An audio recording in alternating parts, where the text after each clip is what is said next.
Evening ഡിബേറ്റിലേക്ക് സ്വാഗതം.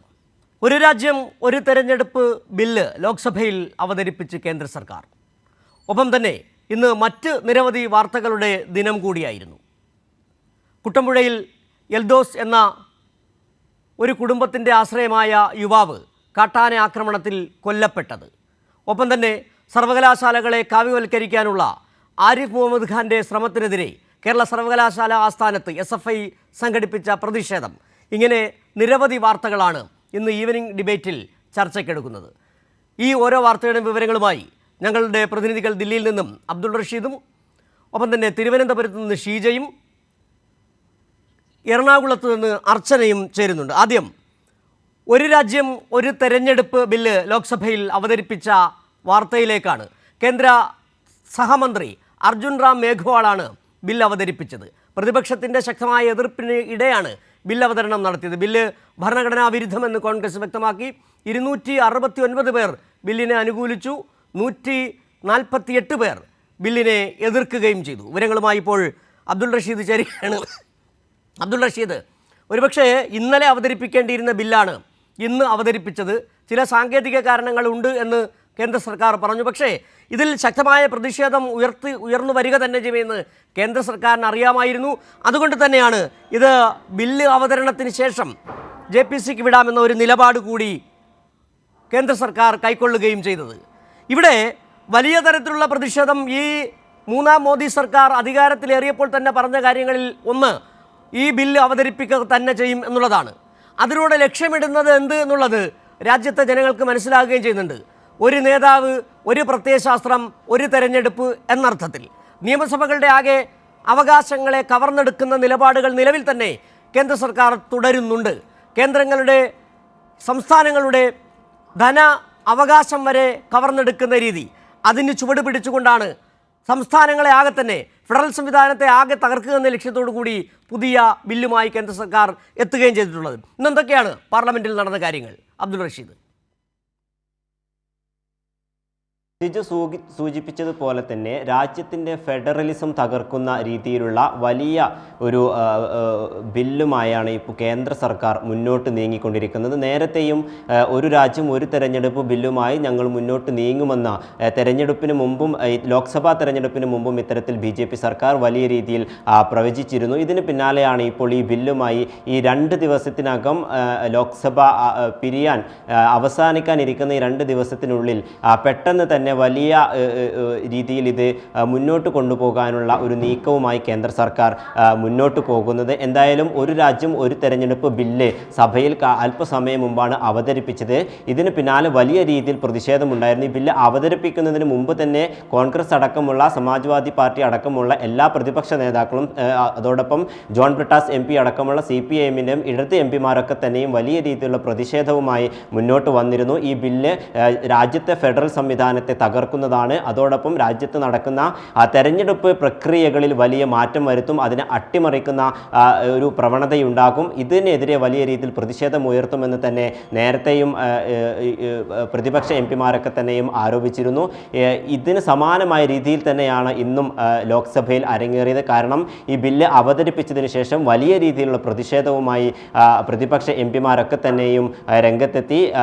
രാജ്യസഭയിലും ഇതുമായി ബന്ധപ്പെട്ട പ്രതിഷേധം ഉയർത്തിയെന്നു. പ്രത്യേകിച്ചും ജോൺ ബ്രിട്ടാസ് MP അടക്കമുള്ളവർ ഈ ബില്ലിനെ പ്രതിഷേധിച്ചുകൊണ്ട്, ഈ ബില്ലിനെ എതിർത്തുകൊണ്ട് വലിയ രീതിയിലുള്ള പ്രതിഷേധമാണ് ഉയർത്തിയത്. പ്രത്യേകിച്ചും ഒരു രാജ്യം, ഒരു നേതാവ്, ഒരു നിയമം എന്ന തരത്തിലേക്ക് കൊണ്ടുവരാനാണ് കേന്ദ്രം ശ്രമിക്കുന്നത്. അതോടൊപ്പം സംസ്ഥാനങ്ങളുടേതായിട്ടുള്ള അവകാശങ്ങൾ ലംഘിക്കപ്പെടുന്ന ഇതുമായി ബന്ധപ്പെട്ട കാര്യങ്ങളിലേക്കും കേന്ദ്രം കടക്കുന്നു. സംസ്ഥാന സർക്കാരുകളെയും സംസ്ഥാന നിയമസഭകളെയും ഭരിക്കുന്ന രീതിയിലേക്ക് ഒരു ഏകീകരണത്തിലേക്ക് കൊണ്ടുവരാനാണ് കേന്ദ്രം ഈ ബില്ലിലൂടെ ശ്രമം നടത്തുന്നതൊക്കെ തന്നെയും നമുക്ക് വ്യക്തമാണ്. എന്തായാലും ഈ ബില്ല് അല്പസമയം മുമ്പാണ് സഭയിൽ അവതരിപ്പിച്ചത്. നമുക്കറിയാം, ഒരു രാജ്യത്ത് വിവിധ സംസ്ഥാനങ്ങൾ സംസ്ഥാനങ്ങളുടെയും സമയപരിധിയും കാലാവധിയും പല വർഷങ്ങളിലായാണ്, പല സമയങ്ങളിലായാണ് അവസാനിക്കുന്നതും അതുമായി ബന്ധപ്പെട്ട തെരഞ്ഞെടുപ്പുകളും ഉപതെരഞ്ഞെടുപ്പുകളും ഒക്കെ തന്നെയും നടക്കുന്നത്. ഇതൊക്കെ തന്നെയും നിയമസഭാ തെരഞ്ഞെടുപ്പും ലോക്സഭാ തെരഞ്ഞെടുപ്പും ഒരേ സമയത്ത് നടത്തുക എന്ന ഒരു ഏകീകരണത്തിലേക്കാണ് കേന്ദ്ര സർക്കാർ ശ്രമിക്കുന്നത്. ഇതിലൂടെ രാജ്യത്തിന് വലിയ രീതിയിലുള്ള സാമ്പത്തിക നഷ്ടം ഒഴിവാക്കാൻ കഴിയുമെന്നൊരു വാദവും BJP സർക്കാർ മുന്നോട്ട് വെക്കുന്നുണ്ട്. പക്ഷേ ഇത് ഫെഡറൽ സിസ്റ്റത്തെ വലിയ രീതിയിലുള്ള ഒരു ആക്രമണം തന്നെയാണ് എന്നതിൽ യാതൊരു സംശയവുമില്ല. കാരണം ഈ ഒരു നിയമം കൊണ്ടുവന്നു കഴിഞ്ഞാൽ വിവിധ സംസ്ഥാനങ്ങളിലുള്ള തെരഞ്ഞെടുപ്പുകളൊക്കെ തന്നെയും അതിലെ മാറ്റങ്ങളിലൊക്കെ തന്നെയും വലിയ രീതിയിലുള്ളൊരു പ്രതിസന്ധി നേരിടും. ഉദ്യോഗസ്ഥരുടെ അടക്കമുള്ള വോട്ടിംഗ് മെഷീനുകൾ അടക്കമുള്ള കാര്യങ്ങളിലൊക്കെ തന്നെയും വലിയ രീതിയിലൊരു പ്രതിസന്ധി നേരിടാൻ തന്നെയാണ് സാധ്യതയുള്ളത്. എന്തായാലും ഇതിനെതിരെ വലിയ രീതിയിൽ പ്രതിഷേധം തന്നെയാണ് പ്രതിപക്ഷ പാർട്ടികളും MP-മാരും ഒക്കെ തന്നെ ഉയർത്തുന്നത്. എന്തായാലും 3 പേജുള്ള ബില്ലാണ് ഇപ്പോൾ സഭയിൽ അവതരിപ്പിച്ചിരിക്കുന്നത്. ഇത് വോട്ടിങ്ങിലൂടെ പാസ്സാക്കി എടുക്കുന്ന ഒരു നയമാണ് കേന്ദ്ര സർക്കാർ കൊണ്ടുവന്നത്. നേരത്തെയും ഇത്തരത്തിൽ സഭ അവസാനിക്കാനുള്ള കുറഞ്ഞ സമയത്തിനുള്ളിൽ നിയമങ്ങളും ബില്ലുകളും പാസ്സാക്കി എടുക്കുന്ന ഒരു പ്രവണത കേന്ദ്ര സർക്കാരിൻ്റെ BJP സർക്കാരിൻ്റെ ഭാഗത്തു നിന്നും ഒന്നാം മോദി സർക്കാരിൻ്റെയും രണ്ടാം മോദി സർക്കാരിൻ്റെയും ഭാഗത്തു നിന്നുണ്ടായിരുന്നു. അതിൻ്റെ തുടർച്ചയായി തന്നെയാണ് ഇപ്പോൾ മൂന്നാം മോദി സർക്കാരും ഇത്തരത്തിൽ ഒരു അടിയന്തര ഘട്ടത്തിൽ ഒരു ബില്ല് പാസ്സാക്കി എടുക്കുന്ന അല്ലെങ്കിൽ ബില്ലിന് അനുമതി നേടുന്ന ഒരു പ്രവണതയിലേക്ക് ഒരു സാഹചര്യത്തിൽ നടപടികളൊക്കെ തന്നെയും കടന്നു പോകുന്നത്. എന്തായാലും സഭ അവസാനിക്കാൻ 2 ദിവസം മാത്രമാണ് ബാക്കിയുള്ളത്. ഇതിൽ ഏത് വിധേനയും ഈ ബില്ല് കേന്ദ്രം കൊണ്ടുവരുമെന്ന ഉറച്ച ഒരു നിലപാടിൽ തന്നെയായിരുന്നു കേന്ദ്ര സർക്കാർ ഉണ്ടായിരുന്നത്. ഇതിൻ്റെ ഭാഗമായി തന്നെ ഈ ദിവസങ്ങളിലൊക്കെ തന്നെയും കഴിഞ്ഞ ദിവസവും ഇന്നും 2 സഭകളിലും പ്രത്യേകിച്ചും രാജ്യസഭയിലും ലോക്സഭയിലും എല്ലാ MP-മാരും പങ്കെടുക്കണം, ഹാജരാകണമെന്ന് BJP പ്രത്യേകം MP-മാർക്കൊക്കെ തന്നെയും നോട്ടീസ് നൽകിയിരുന്നു. കോൺഗ്രസും ഇതിനെ എതിർക്കുന്നതിൻ്റെ ഭാഗമായി, പ്രതിഷേധമുയർത്തുന്നതിൻ്റെ ഭാഗമായി ഈ ബില്ലിനെ എതിർത്തുകൊണ്ട് തങ്ങളുടെ പ്രതിഷേധം അറിയിക്കാനായി എല്ലാ MP-മാരോടും പ്രത്യേകിച്ചും ഇന്ത്യ സഖ്യത്തുള്ള എല്ലാ പ്രതിപക്ഷ MP-മാരോടും സഭയിൽ ഹാജരാകാനൊക്കെ തന്നെയും ആവശ്യപ്പെട്ടിരുന്നു. ഇതിന് പിന്നാലെയാണ് ഇപ്പോൾ പ്രതിപക്ഷം വലിയ രീതിയിൽ സഭയിൽ ബഹളം വെച്ചത്. എന്തായാലും ഇപ്പോൾ ഈ ബില്ല് അവതരണത്തിൽ സ്വാഭാവികമായും അതിനെ പിന്തുണയ്ക്കുക NDA ഘടകകക്ഷികൾ തന്നെയായിരിക്കും. ഇവിടെ പ്രതിപക്ഷത്തെ വലിയൊരു പ്രതിഷേധം ഉയർന്നു വരുമ്പോൾ പോലും ഇതിന് ഈ ബില്ലിനെ അനുകൂലിച്ചുകൊണ്ട് കേന്ദ്ര സർക്കാർ പറയുന്ന ഒറ്റ കാര്യം മാത്രമാണ്, അത് വലിയ തരത്തിൽ തെരഞ്ഞെടുപ്പ് ചെലവ് കുറയ്ക്കാനാകും എന്നുള്ളത് മാത്രമാണ്.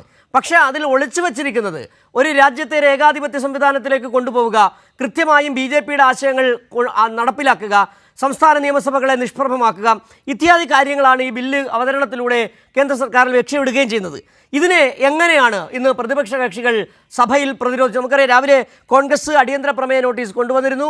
രാവിലെ നമ്മളോട് സംസാരിച്ച കെ രാധാകൃഷ്ണൻ MP, CPIM നേതാവ് അടക്കം പറഞ്ഞത് ഒരു തരത്തിലും അംഗീകരിക്കാൻ കഴിയുന്ന ബില്ലിനെ ശക്തമായി എതിർക്കുക തന്നെ ചെയ്യും. ഒപ്പം തന്നെ സമാജ്വാദി പാർട്ടി അടക്കമുള്ളവരുടെ ഒരു നിലപാട് എങ്ങനെയായിരുന്നു? TDP ബില്ലിനെ അനുകൂലിക്കുകയാണ് ചെയ്ത്. മറ്റ് രാഷ്ട്രീയ കക്ഷികളുടെ ഒരു നിലപാട് എങ്ങനെയായിരുന്നു വിഷയത്തിൽ? ഈ പ്രതിപക്ഷ പാർട്ടികളൊക്കെ തന്നെയും നേരത്തെയും ബില്ല് അവതരിപ്പിക്കുന്നതിന് മുമ്പ് തന്നെയും വലിയ രീതിയിലുള്ള പ്രതിഷേധം ഇതിനെതിരെ ഉയർത്തിയതാണ്. ഈ സഭയിലും അത്തരത്തിലുള്ള പ്രതിഷേധം തന്നെയാണ് ഉണ്ടായത്. ഇത് രാജ്യത്ത് ഫെഡറൽ സിസ്റ്റത്തെ തകർക്കുന്ന ബില്ലാണ് എന്ന് കോൺഗ്രസ് ഒന്നടങ്കം ആരോപിച്ചു. അതോടൊപ്പം ഒരു നേതാവ്, ഒരു നിയമം, ഒരു വ്യവസ്ഥ എന്ന രീതിയിലേക്ക് കടക്കുന്ന അല്ലെങ്കിൽ അത്തരത്തിലേക്ക് രാജ്യത്തെ നയിക്കുന്ന ഒരു ബില്ലാണ് ഇതെന്ന് CPIM MP ആയിട്ടുള്ള ജോൺ ബ്രിട്ടാസ് MP രാജ്യസഭയിലും പ്രതികരിച്ചു. അതോടൊപ്പം രാജ്യത്തെ നാനാത്വത്തെ തകർക്കുന്ന രീതിയിലുള്ള ഒരു ബില്ലായിരിക്കും ഇത് എന്ന് സമാജ്വാദി പാർട്ടി നേതാക്കളും പ്രതികരിച്ചിട്ടുണ്ട്. എന്തായാലും രാജ്യത്തെ നമുക്കറിയാം, രാജ്യത്തെ വിവിധ സംസ്ഥാനങ്ങൾ പല സമയങ്ങളിലാണ് ഈ തെരഞ്ഞെടുപ്പ് നടക്കുന്നത്. അതുപോലെ ഈ സംസ്ഥാനങ്ങൾക്കും അവരുടേതായ ഭരണ അധികാരമുണ്ട്. ഈ അധികാരങ്ങളൊക്കെ തന്നെയും വെട്ടിച്ചുരുക്കുകയും അതോടൊപ്പം കേന്ദ്രത്തിൻ്റെ ഒരു നയത്തിലേക്ക് കൊണ്ടുവരാൻ ആകുമെന്നുള്ളതാണ് ഈ കേന്ദ്രം ഇതിലൂടെ ലക്ഷ്യമിടുന്നത്. എന്തായാലും വിവിധ സംസ്ഥാനങ്ങൾ നമുക്കറിയാം, പ്രത്യേകിച്ചും കേരളം അടക്കമുള്ള സംസ്ഥാനങ്ങളൊക്കെ തന്നെയും കേന്ദ്രത്തിനെതിരെ BJP സർക്കാരിനെതിരെ വലിയ രീതിയിലുള്ള പ്രതിഷേധവും നിലപാടുകളും എടുത്തിട്ടുള്ളതാണ്. ഇത്തരത്തിൽ എല്ലാ സംസ്ഥാനങ്ങളും കേന്ദ്രത്തിന്റെ റഷീദ് തുടരുക. ഇപ്പോൾ രാഷ്ട്രീയ നിരീക്ഷകൻ റജി ലൂക്കോസ് കൂടി നമുക്ക് ചേരുകയാണ്. ശ്രീ റജി ലൂക്കോസ്, ഇന്ന് പാർലമെന്റിൽ ഒരു രാജ്യം ഒരു തെരഞ്ഞെടുപ്പ് ബില്ല് അവതരിപ്പിച്ചിരിക്കുകയാണ് കേന്ദ്ര സർക്കാർ. ഇവിടെ നമുക്കറിയാം, രാജ്യത്തിപ്പോൾ തെരഞ്ഞെടുക്കപ്പെട്ട ഏകാധിപത്യം എന്ന അർത്ഥത്തിൽ തന്നെയാണ് രാജ്യം കടന്നുപോയിക്കൊണ്ടിരിക്കുന്നത്. ഇവിടെ ഒരു നേതാവ്, ഒരു ആശയം, ഒരു പ്രത്യയശാസ്ത്രം എന്ന തരത്തിലേക്ക് കൊണ്ടുവരുന്നതിനായി ഒരു ബില്ല് കൊണ്ടുവന്നിരിക്കുന്നു. ഒരു രാജ്യം ഒരു തെരഞ്ഞെടുപ്പ് എന്നുള്ളത് നിയമപരമായ ഒരു സമ്മതി, ഏകാധിപത്യത്തിന് നിയമപരമായ ഒരു സമ്മതി നേടിയെടുക്കുക പാർലമെൻറ്റ് വഴി, അങ്ങനെ കൂടി നമുക്കിതിനെ വ്യാഖ്യാനിച്ചെടുക്കാം. തീർച്ചയായിട്ടും അതിൽ കുറച്ചുകൂടെ ഗുരുതരമായ ഒരു വ്യാഖ്യാനം ഇത് അർഹിക്കുന്നുണ്ട്. കാരണം വെച്ചാൽ ഇന്ത്യൻ ജനാധിപത്യത്തിന്റെ കടക്കൽ കത്തിവെക്കുന്ന, ഇന്ത്യൻ ജനാധിപത്യത്തെ അസ്തമിപ്പിക്കുന്ന ഒരു പ്രസിഡൻഷ്യൽ, ഒരു ഏകാധിപത്യ ഭരണത്തിലേക്ക് രാജ്യത്തെ കൊണ്ടുപോകാനുള്ള കുൽസിതമായ ഒരു ശ്രമമാണ് പിന്നെ ഇപ്പോൾ കേന്ദ്ര സർക്കാർ അവതരിപ്പിച്ചിരിക്കുന്ന ഒരു രാജ്യം ഒരു തെരഞ്ഞെടുപ്പ് എന്നുള്ള ഇത്. അവർ പറയുന്ന ഒരു ന്യായമെന്ന് പറയുന്നത് ഒരേ സമയം സാമ്പത്തിക ലാഭം, ഇങ്ങനെയൊക്കെയുള്ള മുട്ട് ന്യായങ്ങളാണ് ഇതിനെക്കുറിച്ച് പറയുന്നത്. ഇന്ത്യൻ ജനാധിപത്യത്തിന്റെ സൗന്ദര്യം എന്ന് പറയുന്നത് ഇന്ത്യയിലെ ജനങ്ങൾക്ക് വിധി എഴുതാനായിട്ട് നിരവധി സമയങ്ങളിൽ അതിനുള്ള അവകാശം ഉണ്ടെന്നുള്ളത്. ഇപ്പം സംസ്ഥാന തെരഞ്ഞെടുപ്പുകൾ, അതുപോലെ തന്നെ നമ്മുടെ പഞ്ചായത്ത് തെരഞ്ഞെടുപ്പുകൾ, പാർലമെന്റ് തെരഞ്ഞെടുപ്പുകൾ, ഇതെല്ലാം വിവിധ ഘട്ടങ്ങളിൽ വരുമ്പോഴത്തേക്കും ജനാധിപത്യത്തിന്റെ ഒരു സൗന്ദര്യം, ജനാധിപത്യത്തിൽ ജനങ്ങൾക്ക് അവരുടെ വികാരങ്ങൾ പ്രകടിപ്പിക്കാനുള്ള ഒരു അവസരം, ജനാധിപത്യ ബോധമുള്ള ഒരു ജനതയെ സൃഷ്ടിച്ചെടുത്ത് മുമ്പോട്ട് കൊണ്ടുപോകുന്ന ഇത്തരം സമ്പ്രദായങ്ങൾക്കെതിരെ ഒരു രാജ്യം ഒരു തെരഞ്ഞെടുപ്പ് പറഞ്ഞാൽ വാസ്തവമാണെങ്കിൽ അവിടെ ജനാധിപത്യം ആ നിമിഷം അസ്തമിച്ചു കഴിഞ്ഞു. ഒരു പരിധിവരെ അടിയന്തരാവസ്ഥ കാലത്ത് നമ്മുടെ ജനാധിപത്യത്തിന് വിലക്ക് ഏർപ്പെടുത്തുന്നതിനേക്കാൾ ഭീകരമായ ഒരു വിലക്കാണ് ഇപ്പോൾ ഇതിൽ വരാൻ പോകുന്നത്. എനിക്ക് തോന്നുന്നത് നരേന്ദ്രമോദി എന്ന് പറയുന്ന ഇന്ത്യയുടെ പ്രധാനമന്ത്രി ഇന്ത്യയുടെ പരമാധ്യക്ഷനായിട്ട് അല്ലെങ്കിൽ ഇന്ത്യൻ ജനാധിപത്യത്തിന്റെ ഏറ്റവും വലിയ കടക്കൽ കത്തിവെച്ചുകൊണ്ട് ഏകാധിപതിയായിട്ട് മാറാനുള്ള ഒരു തന്ത്രപരമായ നീക്കമാണിതെന്നാണ് മനസ്സിലാക്കുന്നത്. പക്ഷെ ഒരു കാര്യത്തിലും ചെറിയ ആശ്വാസമുണ്ട്. പ്രതിപക്ഷ കക്ഷികൾ ഒറ്റക്കെട്ടായിട്ട് തന്നെ ഇതിനെ എതിർക്കുന്നു. 3-2 ഭൂരിപക്ഷം ഇല്ലാണ്ട് ഇത് പാസ്സാക്കി എടുക്കാനുള്ള സാധ്യത കുറവാണ്. പക്ഷെ നമ്മൾ മനസ്സിലാക്കേണ്ടത് ഈ രാജ്യത്തെ ജനങ്ങൾ ഏറ്റവും കൂടുതൽ എതിർക്കപ്പെടേണ്ട ഒരു ജനാധിപത്യ ഹത്യയാണ് ഇതിലൂടെ രാജ്യത്ത് അരങ്ങേറുന്നത്. ഇവിടെ സ്വാഭാവികമായിട്ടും ഒറ്റയ്ക്കുള്ള ഭൂരിപക്ഷം BJPക്ക് ലഭിച്ചിട്ടില്ല. ഒറ്റയ്ക്ക് ഭൂരിപക്ഷം ലഭിക്കാത്തതുകൊണ്ട് 2 ഘടകകക്ഷികൾ, പ്രമുഖ ഘടകകക്ഷികളുമായിട്ട് ചോദിച്ചാണ് ഇപ്പോൾ ഭരണം നടത്തിക്കൊണ്ടിരിക്കുന്നത്. ഈ ഘടകകക്ഷികൾ ഇപ്പൊ TDP പോലുള്ള ഘടകകക്ഷികൾ എന്തുകൊണ്ട് ഇതിനോട് യോജിക്കുന്നു എന്നുള്ളത് അത്ഭുതകരമാണ്. അപ്പൊ ഒറ്റ കാര്യമുള്ളൂ, 5 വർഷം സ്ഥിരമായിട്ട് ഭരിക്കുക, ഇതിനിടയ്ക്കുള്ള ഏതൊരു തരത്തിലുള്ള ജനാധിപത്യ ഹത്യ വന്നാലും അതിനെ എന്താ പറയുക, ഒരു ഭരണകൂടത്തിന്റെ ഭാഗത്ത് നിസ്സംഗതയിലൂടെ നേരിടുക എന്നുള്ള വളരെ മോശമായിട്ടുള്ള, വളരെ അപകടകരമായിട്ടുള്ള രീതിയിലേക്കുള്ള ഒരു ബില്ലാണ് ഇപ്പോൾ അവതരിപ്പിച്ചിരിക്കുന്നത്. ഇത് ശരിക്കും പറഞ്ഞാൽ ചേർത്ത് തോൽപ്പിക്കുന്നത്. രണ്ടാമത്തെ ഘടകം എന്ന് പറയുന്നത് ഈ ഒരു രാജ്യം ഒരു തെരഞ്ഞെടുപ്പ് എന്ന് പറയുന്നത് ഇവർ അതിനെ ചൂണ്ടിക്കാണിക്കുന്ന അമേരിക്കൻ തെരഞ്ഞെടുപ്പ്. അമേരിക്കയിലെ തെരഞ്ഞെടുപ്പും ഇന്ത്യയിലെ തെരഞ്ഞെടുപ്പും തമ്മിൽ ഒരു തരത്തിൽ നമുക്ക് പൊരുത്തപ്പെടാൻ പറ്റത്തില്ല. അവിടുത്തെ ഭരണഘടന പറയുന്നത്, നമ്മുടെ ഭരണഘടന വിഭാവനം ചെയ്യുന്നതുമായിട്ടുള്ള ജനാധിപത്യത്തിന്റെ തെരഞ്ഞെടുപ്പ് സമ്പ്രദായം എന്ന് പറയുന്നത് നമ്മുടേതാണ് ഏറ്റവും ട്രാൻസ്പെറന്റ് ആയിട്ടുള്ളത്.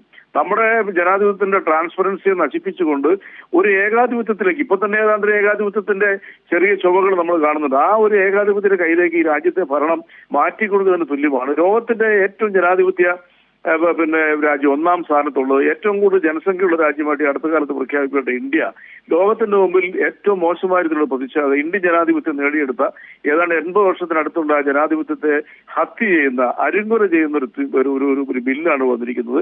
അതിനെ ഇന്ത്യയിലെ പ്രതിപക്ഷ കക്ഷികൾ ഒറ്റക്കെട്ടായിട്ട് നേരിട്ടാൽ ഇതിനെ പരാജയപ്പെടുത്താവുന്നത് മാത്രമേ ഉള്ളൂ. അതിനിപ്പോ JPC പോയാലും JPC കടക്കാനുള്ള, അല്ലെങ്കിൽ അതിലേക്ക് റെഫർ ചെയ്യാനുള്ള സാധ്യത ഉണ്ടെന്നാണ് ഇപ്പൊ മാധ്യമങ്ങൾ റിപ്പോർട്ട് ചെയ്യുന്നത്. അങ്ങനെ JPC വന്നാൽ പോലും ഇതിനെ ചെറുത്ത് തോൽപ്പിക്കണം. നമ്മുടെ വലിയ അപകടകരമായ സിറ്റുവേഷനാണ് ഇന്ത്യൻ ജനാധിപത്യം. അത് ഏതാണ്ട് 10 വർഷമായിട്ട് തന്നെ പല തീരുമാനങ്ങളിലൂടെയും കേന്ദ്ര സർക്കാരിന്റെ ഭാഗത്ത് നിന്ന് അത്തരം ജനാധിപത്യ ഹത്യകൾ, പ്രത്യേകിച്ച് നമ്മൾ മനസ്സിലാക്കേണ്ട ഇന്ത്യയിലെ 2019 മുതൽ 2020, എസ്പെഷ്യലി 2024 വരെയുള്ള കാലഘട്ടങ്ങളിൽ ഇന്ത്യയിലെ മാധ്യമങ്ങൾക്ക് ഏർപ്പെടുത്തിയിരുന്ന വിലക്ക് ദേശീയ മാധ്യമങ്ങൾ 2 കുത്തകക്കാരുടെ കയ്യിലേക്ക് വിലക്ക് വാങ്ങി അവർ പറയുന്ന കാര്യങ്ങൾ മാത്രം ഈ രാജ്യത്തെ ജനങ്ങളിൽ അടിച്ചേൽപ്പിച്ച് അതിനെ ഓവർകം ചെയ്തുകൊണ്ടാണ് പ്രതിപക്ഷ കൂട്ടായ്മ നമ്മുടെ മാധ്യമങ്ങളുടെ ഈ കുൽസിതമായിട്ടുള്ള അവർക്കുള്ള അനുകൂല നിലപാടിൽ നിന്നും ഓവർകം ചെയ്തിട്ടാണ് സാമൂഹ്യ മാധ്യമങ്ങളിലൂടെയും നമ്മുടെ പ്രതിപക്ഷ കക്ഷികൾ ഒറ്റക്കെട്ടായിട്ട് മത്സരിച്ച് ഇവർക്ക് ഒറ്റയ്ക്ക് ഭൂരിപക്ഷം കിട്ടാണ്ട് കേവലം 300 ഭൂരിപക്ഷത്തിന് താഴേക്ക് അവരെ കൊണ്ടുവരാൻ സാധിച്ചത്. ആ ഒരു ജനാധിപത്യ ബോധം ഇന്ത്യൻ ജനത ഇനി ആവർത്തിക്കേണ്ട ഒരു കാലഘട്ടം അതിക്രമിച്ചിരിക്കുന്നു. മാധ്യമങ്ങളെ പോലും കൂച്ചുവരം കിട്ടുകൊണ്ട് പോകുന്ന ഈ നിലപാട് നമ്മുടെ ജനാധിപത്യത്തിന്റെ ഒപ്പം എടുത്തു പറയേണ്ട മറ്റൊരു കാര്യം കൂടിയുണ്ട്. കാരണം ഇന്ത്യ എന്ന് പറയുന്ന മഹത്തായ രാശയമുണ്ട്. അത് ഒരു കേന്ദ്രവും അതിന് താഴെയുള്ള നിരവധി സംസ്ഥാനങ്ങളുമല്ല, യൂണിയൻ ഓഫ് സ്റ്റേറ്റ്സ് എന്നാണ്. ഈ സംസ്ഥാനങ്ങളുടെ ഒരു കൂട്ടവും, അതായത് ആ സംസ്ഥാനങ്ങൾക്ക് മുകളിൽ എന്നുള്ള ഒരു കോൺസെപ്റ്റ് ഒരിക്കലും രാജ്യം ഭരണഘടന വിഭാവന ചെയ്യുന്നവർ പറയുന്നില്ല. വളരെ സംതൃപ്തമായ ചില സംസ്ഥാനങ്ങൾ, ആ യൂണിയൻ ഓഫ് സ്റ്റേറ്റ്സ് എന്ന് പറയുന്ന മഹത്തായ ആശയത്തെ തകിടം മറിക്കുന്ന തരത്തിലാണ് കഴിഞ്ഞ ഈ 2 മോദി സർക്കാരുകളും നിലപാടെടുത്തുകൊണ്ടിരുന്നത്. 3ാം മോദി അത് ഇത്തിരി കൂടുതൽ കരുത്തോടുകൂടി, അതായത് TDPയുടെയും മറ്റ് രാഷ്ട്രീയ പാർട്ടികളുടെയൊക്കെ സഹായത്തോടുകൂടി നടത്തുകയും ചെയ്യുന്നു എന്നുള്ളതാണ്. ഇവിടെ ഉയർന്നു വരുന്ന ആശയം എന്ന് പറഞ്ഞ പ്രശ്നം, ഇവിടെ ഈ ഒരു രാജ്യം ഒരു തെരഞ്ഞെടുപ്പ് എന്നുള്ളതല്ല, അവർ എന്താണോ കൃത്യമായി ഫോക്കസ് ചെയ്തുകൊണ്ട് പോകുന്നത് അതിലേക്ക് എത്തിച്ചേരുക. നമുക്കറിയാം 1925 രൂപീകരിച്ച RSS സംഘടന അവർ 100 വർഷം പൂർത്തിയാക്കുമ്പോൾ എന്താണ് ഒരു ഹിന്ദുരാഷ്ട്രം എന്ന കാഴ്ചപ്പാടിലേക്ക് പോകാൻ ആഗ്രഹിക്കുന്ന RSS, ആ RSSന്റെ ചുവട് ചുവട് പിടിച്ച് RSS നിർദ്ദേശിക്കുന്ന പോലെ BJP മോദി സർക്കാർ മുന്നോട്ട് പോകുമ്പോൾ തകർക്കപ്പെടുന്നത് ഇന്ത്യ എന്ന ആശയമാണ്, യൂണിയൻ ഓഫ് സ്റ്റേറ്റ്സ് എന്ന ആശയമാണ്. ഒരു യൂണിറ്ററി എന്നുള്ള സ്റ്റേറ്റ്സിലേക്ക്, അതായത് ഒരു ഏകാധിപത്യ രാഷ്ട്രത്തിലേക്ക് കൊണ്ടുവരാനുള്ള ശ്രമം, അതിനെ ചെറുത്തു തോൽപ്പിക്കണം. ഈ ആശയത്തെയാണ് ഇല്ലാതാക്കുന്നതിനുള്ള ബോധ്യം ജനങ്ങൾക്ക് വരുത്തേണ്ടതില്ലേ ശരിക്കും? തീർച്ചയായിട്ടും അതാണ് ഞാൻ പറഞ്ഞത്. സിജി പറഞ്ഞത് നല്ല നിരീക്ഷണമാണ്. അതായത് രണ്ട് കാര്യങ്ങളുണ്ട്. ഒന്ന്, ഇന്ത്യ ഒരു ഹൈന്ദവ രാഷ്ട്രം, ഒരു ഹിന്ദു രാഷ്ട്രമായി മാറ്റുന്നതിനുള്ള രണ്ട് നിയമങ്ങൾ അവർ കൊണ്ടുവരാനായിട്ട് അടബാനായിട്ട് അവർ പ്ലാൻ ചെയ്തുകൊണ്ടിരിക്കുക. ഒന്ന്, ഏകീകൃത സിവിൽ കോഡിന് വേണ്ടിയിട്ട് അത് ഏകീകൃത സിവിൽ കോഡ് എന്ന് പറയുന്നത് RSSന്റെ ആശയമാണ്. RSSന്റെ ലക്ഷ്യം എന്താണ്? RSS ലക്ഷ്യം എന്ന് പറയുന്നത് ഇന്ത്യ ഒരു ഹിന്ദു രാജ്യമായിട്ട് മാറ്റുക എന്നുള്ളതാണ്. ആ ഹിന്ദു രാജ്യമായിട്ട് മാറ്റുന്നതിനുള്ള രണ്ട് ഉദ്യമങ്ങളാണ് ഈ ഏകീകൃത സിവിൽ കോഡും അതുപോലെ തന്നെ ഇപ്പോഴത്തെ ഈ ഒരു രാജ്യം ഒരു തെരഞ്ഞെടുപ്പ് എന്ന് പറയുന്നത്. ഇതിനകത്ത് ഏറ്റവും ഡേഞ്ചറസ് ആണ് ഫാക്ട് എന്ന് പറഞ്ഞാൽ നമ്മുടെ ഇന്ത്യൻ ജനങ്ങൾക്ക് അവരുടെ സമ്മതിദാനം എന്താ പറയുക അനലൈസ് ചെയ്ത് അല്ലെങ്കിൽ അത് വിശകലനം ചെയ്ത് വോട്ട് ചെയ്യാനുള്ള അവസരം കൊടുക്കുന്നില്ല. ഇപ്പൊ പാർലമെന്റിലെ തെരഞ്ഞെടുപ്പിലേക്ക് ജനങ്ങളുടെ വിധി അവരുടെ സമ്മതിദാനത്തിന് അവരുടെ അവകാശം പോലെയല്ല സംസ്ഥാന സർക്കാരുകളോടുള്ള അവരുടെ ഭീഷണികൾ പല സംസ്ഥാന സർക്കാരുകളുടെ നയങ്ങൾക്കെതിരെയും അല്ലെങ്കിൽ കേന്ദ്ര സർക്കാരിന്റെ നയങ്ങൾക്കെതിരെയും അനുകൂലമാണെങ്കിൽ അനുകൂലമായിട്ടും അവർക്ക് വ്യത്യസ്തമായ രീതിയിൽ വോട്ട് ചെയ്യാനുള്ള അവസരങ്ങളാണ് നിഷേധിക്കപ്പെടുന്നത്. അതുകൊണ്ടാണ് സിജു പറയുന്നത് ഇന്ത്യൻ ജനാധിപത്യം തകർത്ത് കളഞ്ഞു. ഇന്ത്യൻ ജനാധിപത്യം ഇല്ലായ്മ ചെയ്യുന്നതിനുള്ള ആദ്യത്തെ ചുവടുവയ്പ്പാണത്. രണ്ടാമത്തെ കാര്യം എന്ന് പറഞ്ഞാൽ ഏകീകൃത സിവിൽ കോഡ് എന്ന് പറയുന്നത് വന്നു കഴിഞ്ഞിട്ടുണ്ടെങ്കിൽ നമുക്കറിയാം അതിന്റെ ഭീകര യാഥാർത്ഥ്യങ്ങൾ. ഈ ഏകീകൃത സിവിൽ കോഡ് വരുന്നതിന് മുന്നോടിയായിട്ടാണ് ഇവർ CAA പാർലമെന്റിൽ കൊണ്ടുവരികയും അത് നിയമമായിട്ട് അടിച്ചേൽപ്പിക്കുകയും ചെയ്തത്. അപ്പൊ ഈ മൂന്ന് കാര്യങ്ങളോട് വെച്ച് നോക്കുമ്പോഴത്തേക്കും രാജ്യം വളരെ വളരെ അപകടകരമാണ്. നമ്മൾ നേടിയെടുത്ത 1.5 പതിറ്റാണ്ട് നമ്മൾ ഫൈറ്റ് ചെയ്ത് വളരെ ത്യാഗസമ്പന്നമായിട്ട് നമ്മൾ നേടിയെടുത്ത ലോകത്തിന് മുമ്പിൽ ഇന്നും വളരെ നിൽക്കുന്ന ലോകത്തെ ഏറ്റവും ഒന്നാമത്തെ ജനാധിപത്യ രാജ്യമായി ഇന്ത്യയുടെ ജനാധിപത്യം അസ്തമിക്കും എന്ന കാര്യത്തിലാണ് നമ്മൾ ഭയപ്പെടേണ്ടത്. അപ്പൊ അതിനെതിരെ തീർച്ചയായിട്ടും ഇപ്പൊ നമ്മുടെ ധ്രുവ് റാട്ടിയൊക്കെ കഴിഞ്ഞ പാർലമെന്റ് തെരഞ്ഞെടുപ്പിന് മുമ്പായിട്ട് സാമൂഹ്യ മാധ്യമങ്ങളോട് നടത്തിയ ഇൻഫ്ലുവൻസ് ഏതാണ്ട് 22 കോടി ജനങ്ങൾ പോലും അയാളുടെ യൂട്യൂബ് ചാനലിൽ അയാളുടെ സന്ദേശങ്ങൾ വായിക്കുന്നു, അതിനെ കേൾക്കുന്നു. അതുപോലെ തന്നെ നമ്മുടെ ഇന്ത്യ മുന്നണി പ്രത്യേകിച്ച് പറയുകയാണെന്നുണ്ടെങ്കിൽ നമ്മൾ ഒരാളെ സ്മരിക്കാതിരിക്കാൻ പറ്റത്തില്ല. ഇന്ത്യ ജനാധിപത്യം തിരിച്ചു പിടിക്കുന്നതിന് അന്തരിച്ച ബഹുമാൻ സീതാറാം യെച്ചൂരി നൽകിയ വലിയൊരു സംഭാവന ആയിരുന്നു. അദ്ദേഹത്തിന്റെ ബ്രെയിൻ ചൈൽഡാണ് ഇന്ത്യ മുന്നണി എന്ന് പറയുന്നത്. അപ്പൊ ഇടതുപക്ഷ പ്രസ്ഥാനങ്ങളുടെ കൂടി തകർക്കുക, അത് ഇന്ത്യയിലെ ഇടതുപക്ഷ പ്രസ്ഥാനത്തെ ഇല്ലാതാക്കുക, അതിലൂടെ തന്നെ ആരും ചോദിക്കാൻ പറ്റാത്ത സാഹചര്യത്തിലേക്ക് ഇന്ത്യയെ കൊണ്ടെത്തിക്കുക എന്നുള്ള ദുഷ്ടലാക്കാണ് ഈ ഒരു രാജ്യവും ഒരു തെരഞ്ഞെടുപ്പ് എന്ന് പറയുന്നത്. ഇതിന്റെ സാമ്പത്തിക വശങ്ങളെ കുറിച്ച് നമ്മൾ ചിന്തിക്കുകയും ചെയ്തത്. ജനാധിപത്യത്തിൽ തെരഞ്ഞെടുപ്പിന് സാമ്പത്തികം ലാഭിക്കുക എന്ന് പറയുന്നത് എത്ര മോശമായിട്ടുള്ള ഒരു ന്യായീകരണമാണ് അത്. അവർ പറയുന്ന ഏക കാരണമാണ്. പിന്നെ അവർ ഉദ്ധരിക്കുന്ന അമേരിക്കൻ തെരഞ്ഞെടുപ്പ്. ഞാൻ നേരത്തെ പറഞ്ഞത് ഞാൻ അമേരിക്ക ജീവിച്ചാണ്.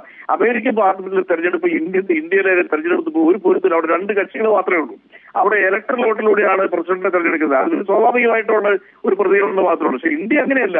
ഇന്ത്യന്റെ ജനങ്ങള് ജനാധിപത്യം ആസ്വദിക്കുന്നത് തെരഞ്ഞെടുപ്പിലൂടെയാണ്. ഇപ്പൊ ഉദാഹരണം കേരളത്തിലെ ഒരു നിയമസഭാ തെരഞ്ഞെടുപ്പ് നടക്കുക.